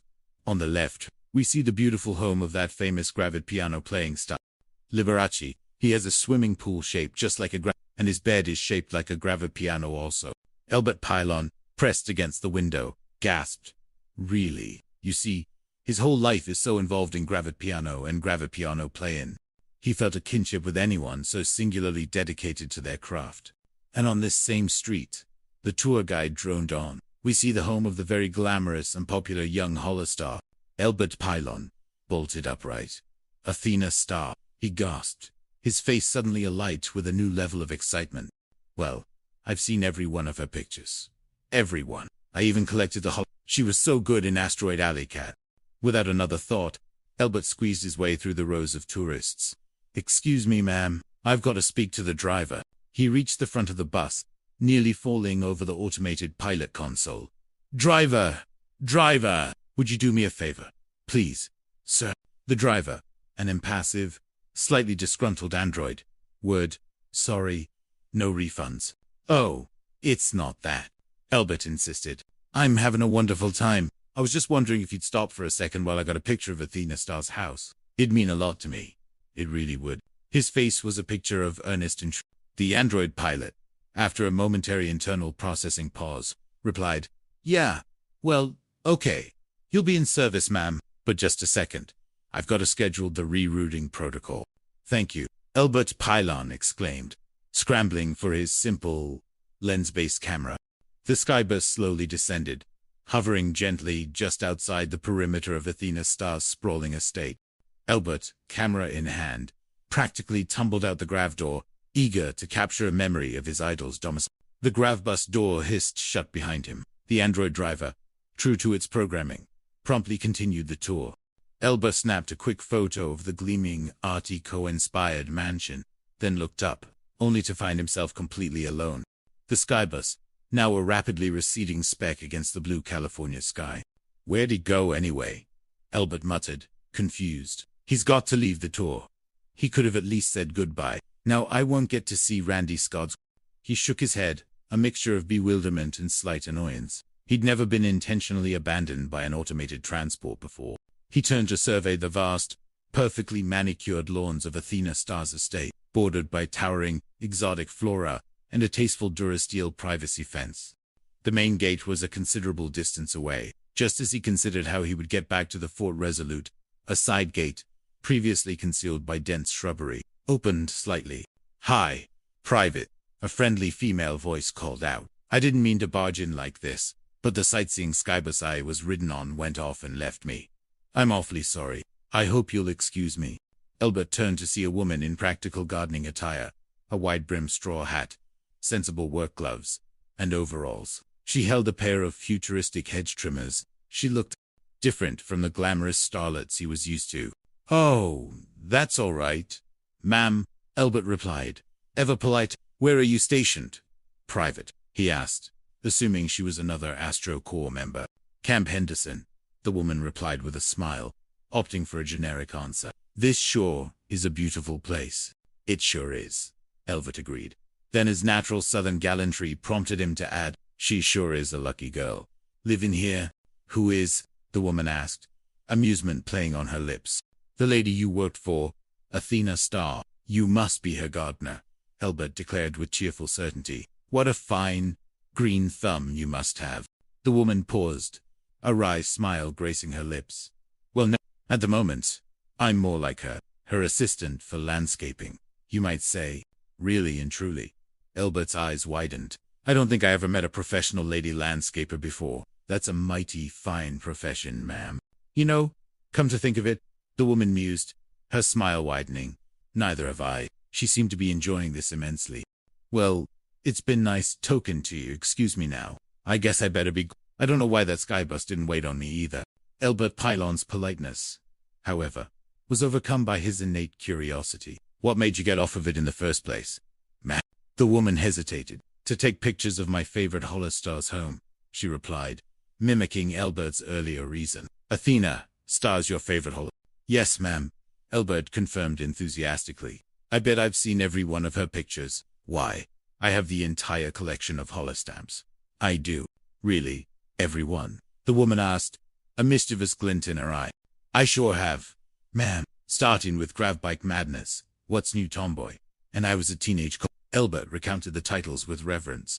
"Well, those were some time ago," the woman chuckled. "Yes, ma'am, but I've seen her latest picture too," Albert insisted, ensuring his fan credentials were fully up. "The quantum beast who hated Andromeda. I bet I've seen that 8 times. "Well, you really are a fan, aren't you?" the woman asked, genuine surprise in her voice. "I really am." "Well, I'm very glad to know you," the woman said, extending a gloved hand. She removed her hat, revealing a cascade of expertly coiffed, shimmering golden hair. Her face, now unshadowed, was undeniably recognizable. "I'm Athena Star." Albert stared, his mouth slowly dropping open. "You're not." He blinked several times, trying to reconcile the elegant, glamorous face with the gardening overalls. "Well, I certainly am," she laughed, a bright, melodic sound. "If you're not spoofing me, are you, ma'am?" Albert asked, genuine bewilderment in his voice. "Because if this is a joke, my Aunt Bula will not approve." "No, Albert. No spoofs," Athena Star assured him. "Here, I'll prove it to you. She dramatically struck a pose, a flicker of raw talent appearing. Remember this scene? General. The monsters wiped out Pittsburgh and Philadelphia. You've just got to stop him before he reaches Reading. That's my hometown. She finished with a guttural roar. Whoa! Albert Pyle gasped, staggering backward. You are Athena Starr. Golly, who are you? His mind, reeling, completely lost track of the original question. Well, I don't know why I didn't recognize you right off, but you look so different with that hat and them laces and everything. He gestured towards her utilitarian work clothes. Well, you haven't told me your name yet, Athena Starr reminded him, her eyes twinkling with amusement. Albert Pyle. He finally managed to stammer, regaining some composure. Well, Albert, now that we've been properly introduced. Athena Starr smiled. A genuine, friendly smile that reminded Albert a little of his Aunt Beulah when she offered him peach cobbler. Would you like to come up to the house and have a nice tall glass of Yes, ma'am.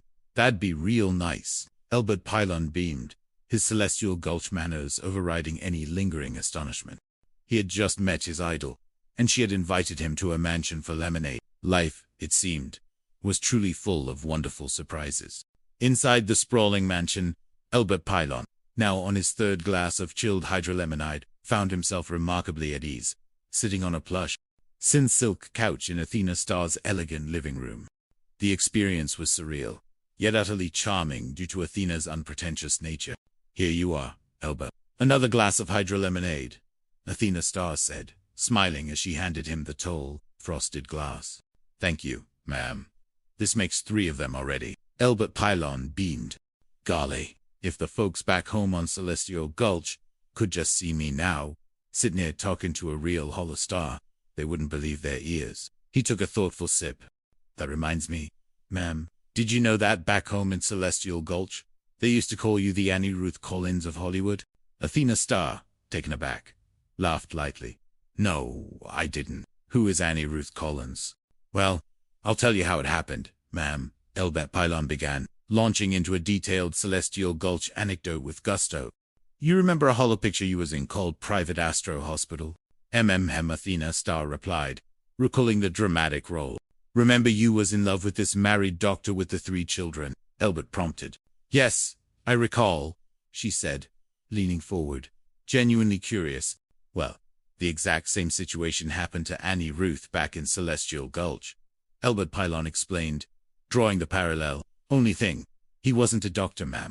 He was a veterinarian for the space cattle, and she didn't give him up like you did in the hollow picture. No, sirree.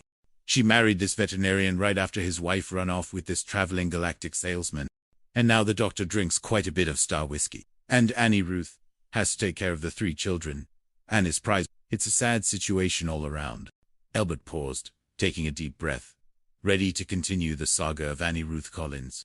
Athena Starr blinked. She had asked for a simple anecdote, but Albert Pyle had just delivered a synopsis of a small-town tragedy that would put any holodrama to shame. She managed a week. We're fine. Albert, tell me more about the plot development. Miserable Harding groaned, burying his face in his hands, still struggling with the previous day's financial wreckage and Barney's icy silence. Meanwhile, back in the Astro Corps barracks, the scene was one of shared disappointment. Vince, usually so cocksure, was slumped on his bunk. Duke, meanwhile, couldn't quite hide his amusement. I take it, things didn't work out exactly the way you'd planned. Vince Duke asked, his voice laced with mock sympathy. With your wild Zolosian dancer. I mean, Vince scowled. It never fails. Duke, when you over-anticipate, you're bound to be disappointed. He ran a hand through his carefully gelled hair, which now seemed to droop as forlornly as his spirits. Didn't you get to see that Watusi dancer? Duke pressed, enjoying Vince's discomfort. Oh, yeah. Vince sighed. Well, what happened? Duke demanded. She invited me home to meet her family, Vince muttered, rubbing his eyes. Duke raised an eyebrow. Her husband and 2 kids. Vince groaned, dropping his head into his hands. I don't know why I even bother going into the city. I could have more fun doing my laundry in the sonic washer. Just then, the barracks door burst open, and Albert Pyle practically skipped in, radiating pure, unadulterated joy. You, boy, have I got something to tell you. Why, do you hear this? You know that Hollywood tour I went on? He didn't wait for an answer, launching immediately into his tale. Well, I had one of the best times I've ever had in my whole life. Guess who I spent the afternoon with? Come on, guess. He practically vibrated with excitement. Vince and Duke exchanged a look, both knowing where this was going. I don't know, Elbert, Duke said flatly. You'll never guess in a million years. But guess anyway, Elbert insisted, bouncing on his feet. I give up, Vince muttered. You'll never guess. Elbert, I give up. Duke raised his hands in surrender. Okay, then I'll tell you, Elbert declared, taking a dramatic pause. What do you think about that? He beamed, expecting gasps of awe. Vince snorted. How long did it take you to think that one up? Pylon. His tone was thick with sarcasm. She is, without a doubt, one of the nicest, sweetest girls I ever met in my whole life, Elbert insisted, completely missing the sarcasm. Right away, she offered me this nice, tall drink of hydro lemonade. Elbert, I'm not in the mood for jokes, Vince said, rubbing his temples again. Can you knock it off? But this is no joke. Vince, I wouldn't joke about such a thing. And I've saved the best part for last, Elbert exclaimed. She told me to come back tomorrow for a barbecue at her house, and I could ask a few of my buddies. Vince let out a cynical laugh. Oh, sure. And she filled a grav pool with space champagne for swimming. You mean you don't believe me? Elbert's face fell. Confusion etched on his features. Elbert, is it just a little fact? Duke asked gently, trying to let him down easy. Just a little. Well, I'm surprised at you, Duke, Elbert said, genuinely hurt. I really am. You're supposed to be my best friend. Have I ever told you a fib in my whole life? Duke hesitated. No, but there's always a first time, Elbert. Elbert Pylon's innocent, open face registered profound disappointment. Well, I'll tell you exactly. I got off of this tall sky bus to take a picture of Athena Starr's house, and there she was. And she is, without a doubt, one of the nicest. He paused, eyes wide with genuine hurt. You really don't believe me, Duke? You really don't? Duke, seeing the raw emotion in Elbert's face, felt a pang of guilt. Elbert, I mean, it's just like a thing like that happens to a serviceman like once in 1,000 times. And who'd ever figure you to be so lucky? He tried to soften the blow with a compliment. Well, I was, Elbert insisted, puffing out his chest. And like I said, she told me to bring some of my buddies out for a barbecue tomorrow. She's even got some cosmic vet. Vince, his earlier disappointment forgotten in the face of such an audacious boast, suddenly perked up. What if, by some miracle, it was true? The chance to rub shoulders with a holostar, even a slim one, was too enticing to resist. I'll go, he declared, leaping off his bunk. It's all set. The three of us will go up to Hollywood Sector tomorrow. Elbert Pylon's face lit up like a supernova. The three of us. Who's the third? Sergeant Harding, of course. Vince replied, his strategic mind already working. We need some proper supervision, after all. And who better to represent the Astro Corps? What do you want to ask him for? Duke groaned. Harding was hardly the type to indulge in such fantastical outings. Well, he's my buddy too, isn't he? Elbert countered. I'll go over there first thing in the morning and ask him, and he won't be like you, Duke. He'll believe me right off, like he always does. Elbert, completely misinterpreting Harding's cynical acceptance of his bus tour plan, skipped off, oblivious to the fresh hell he was about to unleash. The next morning, Sergeant Harding found himself staring, utterly bewildered, at Elbert Pylon, who was relaying the tale of his meeting with Athena Starr, complete with a barbecue invitation. Swear, Harding sputtered, gripping his desk. Pylon, you mean to stand there and tell me that you spent a whole afternoon with a sex spot like Athena Starr? The image of his guileless private and the notoriously glamorous holostar in the same room was deeply unsettling. I did, Sergeant. I really did, Elbert insisted, eyes wide with truth. But she ain't what you said she was. She's a nice, wholesome girl, and she knows so much about... Why, she heard all about Annie Ruth Collins. She did. Harding slowly raised an eyebrow. A nice, wholesome girl. Star mules. That part was new. It twisted his internal narrative. Still, Athena Starr was a famously alluring figure. He eyed Pylon suspiciously. Okay, Pylon. To you, she's a nice, wholesome girl. He ran a hand over his face. But you do believe me, don't you, Sergeant? Elbert pressed. Of course, Pylon, Harding snapped, his sarcasm barely concealed. Did I ever doubt you? Not for a moment. Never. And you'll come, Sergeant. You'll come with us to the barbecue? Elbert asked, a hopeful tremor in his voice. Harding leaned back, considering he could just outright dismiss it. But the memory of Elbert's disappointment over the fur incident lingered. And what if Just? What if Pilon, in his own inimitable, bewildering way, had actually stumbled upon something true? More likely, it was an elaborate fantasy, and Pilon needed a dose of reality administered by someone firm and rational. Well, Harding drawled, a plan forming in his mind.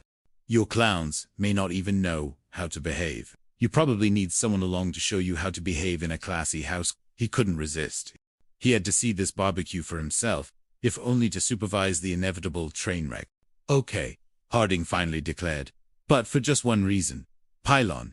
To supervise. I'll make sure none of you embarrass the Astrocorps or me. Golly. Thank you, Sergeant. Elbert Pylon beamed, completely missing the condescension. He was just thrilled. Harding believed him. Okay, who else is coming to this barbecue? Harding asked, preparing for the inevitable crowd. Well, just so far, it's me, and you, and Duke. And Vince, if he wants to, Elbert replied, still tallying potential guests in his head. Good. No refract, no fuss, no outside interference. Harding grunted. Just a small, controlled contingent. He imagined a quiet, dignified outing. Then Elbert's eyes brightened. Oh, but I've asked a fellas in my barracks. Sergeant, I'm sure she won't mind. Why? That's just friendly. You see, Harding stared at him, aghast. He could practically feel the collective eye roll of the entire Astrocorps hierarchy from Fort Resolute. You asked the entire barracks. It was too late. Harding looked out the window, past the assembled crowd of eager recruits in various states of disheveled civilian attire, already jostling for position in the borrowed gravit vans Elbert had inexplicably procured. He saw Duke, Vince, Humble, and at least 20 other ground-pounders, all buzzing with anticipation. Well, so this is how the other half lives, Duke quipped as he clambered into the lead gravit van, clutching a portable cooler full of questionable liquid refreshments. Harding, his face a mask of weary resignation, pinched the bridge of his nose. Shut up, Duke. All right, guys, hold it down. Now, remember, don't do or say anything that's going to embarrass me. If you've got any doubt about what's the proper etiquette, check with me. Don't shake hands with her, whatever you do, and watch them antigrav cigarette butts. Understand? He was frantically improvising a code of conduct for unruly ground-pounders meeting a Hollywood star. Aye, sir, the eager throng replied, sounding more like a horde heading into battle than a party-seeking barbecue. Let's go, Astrocorps. Forward. March to Athena Stars. Charge. Elbert's Pylon, riding in the passenger seat of the lead grav van, gave a spirited, if inappropriate, command. The convoy of borrowed gravit vans eventually reached the perimeter of Athena Star's estate. The scene was less dignified Astrocorps delegation, and more mob of eager tourists. Harding, clenching his jaw, led the charge, flanked by Elbert and a few of the more disciplined-looking recruits. They reached the ornate Roddora steel gate. Elbert confidently strode up to the sleek company. Back! Back! Harding muttered to the overly enthusiastic recruits pressing behind him. You sure she's home, Pylon? He whispered, a fresh wave of anxiety washing over him. The entire thing felt like a setup. She's expecting me to be here, she said. Elbert Pylon replied, his faith in Athena Star unshakable. He pressed the illuminated cum button. Yep. A moment later, a formal, impeccably modulated voice issued from the companel. Yes. Good afternoon, sir. How may I assist you? Good afternoon, sir, Elbert replied, with utmost politeness, stepping forward. My buddies and I are here to say Miss Athena Star. We're here for the barbecue she was going to hold for us today. He beamed into the tiny lens. I'm sorry, the voice replied. Miss Athena Star is not at home, and is not expected. She has been on a diplomatic tour of the Kellic system for the past 3 days. Good day, gentlemen. The company clicked off with an air of polite finality. A stunned silence fell over the gathered Astrocorps men. Elbert Pylon blinked, then pressed the button again. Harding stared at Elbert, his face slowly transforming into a terrifying mask of controlled fury. Okay, Pylon, what's the gag? What is this? April Fools, he hissed, his voice trembling. It ain't even April. I don't know, Sergeant, Elbert Pylon stammered, his innocent confusion plain to see. But she told me. She promised. She's never lied to me before. Very funny. Pylon. Very funny. Harding ground out, turning to face his crestfallen troops, who were already beginning to grumble. But you know what? I don't like practical jokes. And right now, Pylon, I don't like you. And when I get you back to the base, I've got a few jokes of my own ready for you.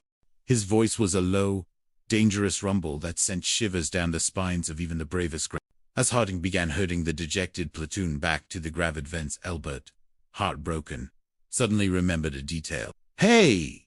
Now, that's wonderful. I was really here yesterday. And she's been by. Wait a minute, Sergeant. How am I going to get back here today? You mean, you made up a whole star, and you made up a grav car to leave me here alone yesterday? Just as Harding was about to unleash another volley of well-deserved vitriol, a new voice, clear and undeniably familiar, called out from behind a hedge. Hey, Mr. Pylon. It's warm. I can't see you. I thought you were going to bring some of your friends with you. Albert Pylon's head whipped around. His face broke into a relieved, joyous grin. He pointed at the retreating backs of Harding and the platoon. Well, my buddies and I went up and knocked on the door, and this fella come out and said that he was in Europa, the Kellic system, and he didn't know when you'd be back. Athena Star emerged from behind the hedges, dressed in a fashionable, flowing tunic and loose-fitting trousers. She looked apologetic. Oh, Albert, I'm so sorry. That was Jeeves, my personal aide. He was just trying to protect me. I should have told him you were coming, and that he should expect a dozen ground pound. Oh, I feel terrible. Do you suppose we could call them and explain? Albert Pylon shook his head, his face a picture of utter defeat. I don't think that'd do any good, ma'am, since they thought I made it up about meeting you and all anyway. Now, I'm sure they think I'm some kind of a liar. Why? Sergeant Harding looked at me like I was a space weasel caught with his hand in the replicator. Oh, Albert, I'm so sorry, Athena Star murmured, genuinely distressed. Stevens, Jeeves, come here. Please. She turned to address her aide, who was now approaching, looking decidedly flustered. Oh, Stevens, is everything all right, Miss Star? Jeeves inquired, adjusting his impeccably starched collar. Oh, Private Pylon's a friend of mine, Jeeves, Athena Star explained. Could you help him with the packages, please? He was just trying to bring his friends, and you made them think I was out of the system. Now they're all mad at him. She then turned back to Albert, a glint in her eye. I'm trying again, Albert. They should be back by now. Meanwhile, back at Fort Resoluga, the dejected Astro Corps platoon had returned, their enthusiasm completely deflated. Harding, furious, had already started assigning extra duty to anyone who so much as sneezed. The communit on the wall buzzed. Duke answered it, a scowl on his face. Hello, Corporal Duke. Yeah, this is Corporal Duke. Could I speak to Sergeant Harding? It's Albert Duke, muttered to Harding, who was furiously scrawling a reprimand on his data slate. He wants to talk to you. Are you kidding? Harding barked, without looking up. Hang up. Duke sighed into the community. What is it this time? Baron Munchausen, he muttered, repeating Harding's sentiment. Hang up, Corporal Duke. Harding growled. But I tell you, she's standing right here. Albert Pylon's voice, surprisingly clear, crackled over the line, punctuated by what sounded suspiciously like Athena Star's melodic laughter. And she wants to talk to Sergeant Harding, and she says she feels real bad about missing you all. Harding's head snapped up. What? He said what? He strode over, snatched the communit from Duke. What do you think? We're a couple of jerks, Pylon. How many times do you think we're gonna fall for that crummy gag? Hang up, Duke. He covered the mouthpiece. But I tell you, Albert Pylon insisted, his voice now almost desperate. She's standing right here in a swimsuit, getting ready to go for a swim, and she wants you all to come back. Here, give me the phone. I'll talk to him. A moment of silence. Then a distinctly feminine, melodious voice filled the communit. Hello, Sergeant Harding. This is Athena Star. I'm so sorry for the misunderstanding. Harding stared at the communion in his hand, as if it had suddenly started speaking an alien language. The genuine tone, the distinct voice, he recognized it from a public service announcement about dental hygiene. He says he's with her now and that she's wearing a swimsuit. Duke hissed, nudging Harding. Ask him what he's drinking. Sounds like a full-blown fantasy to me. Harding, caught between the shock of the genuine voice and the certainty of his subordinates, made a decision. He hung up. Hard. Wait, just 1 minute. He growled, but it was too late. Albert Pylon, still standing outside Athena Starr's mansion, holding the Kuman, had heard the click. Hello, hello. He lowered the device. His face cracked. He hung up. I guess they still don't believe me. Athena Starr put a comforting hand on his shoulder. Oh, Albert, I'm so sorry. Well, look, don't feel so bad. Ma'am, Albert Pylon sighed. You tried. You really did. I can't blame them for not believing me. He kicked a pebble sadly. Well, there's nothing you can do about it now, Athena Starr said gently. Look, would you like to take a swim? There's some extra swim trunks in the cabana. They might even fit you. Well, thank you kindly, Miss Starr, but I got an idea. Albert Pylon suddenly perked up, a spark of pure, unadulterated Astro-Corps determination igniting in his eyes. Would it be all right with you if I just went back to the Fort Resolutes and fetched my buddies? I need to set them straight. I do. Well, sure, Albert. But isn't it a lot of trouble? Athena Starr asked, surprised. I mean, you'll be hours away, and the Gravit vans are all gone. Well, but I just wouldn't feel comfortable swimming here while back at the fort. Resolute, there was doubt in me, Albert Pylon explained with the utmost sincerity. So I'll just rush on back and straighten things out, and we'll see you later, ma'am. He offered a hopeful, if slightly deflated, salute, then turned and began walking down the winding drive, his determined strides gradually turning into a run. Athena Starr watched him go, a small,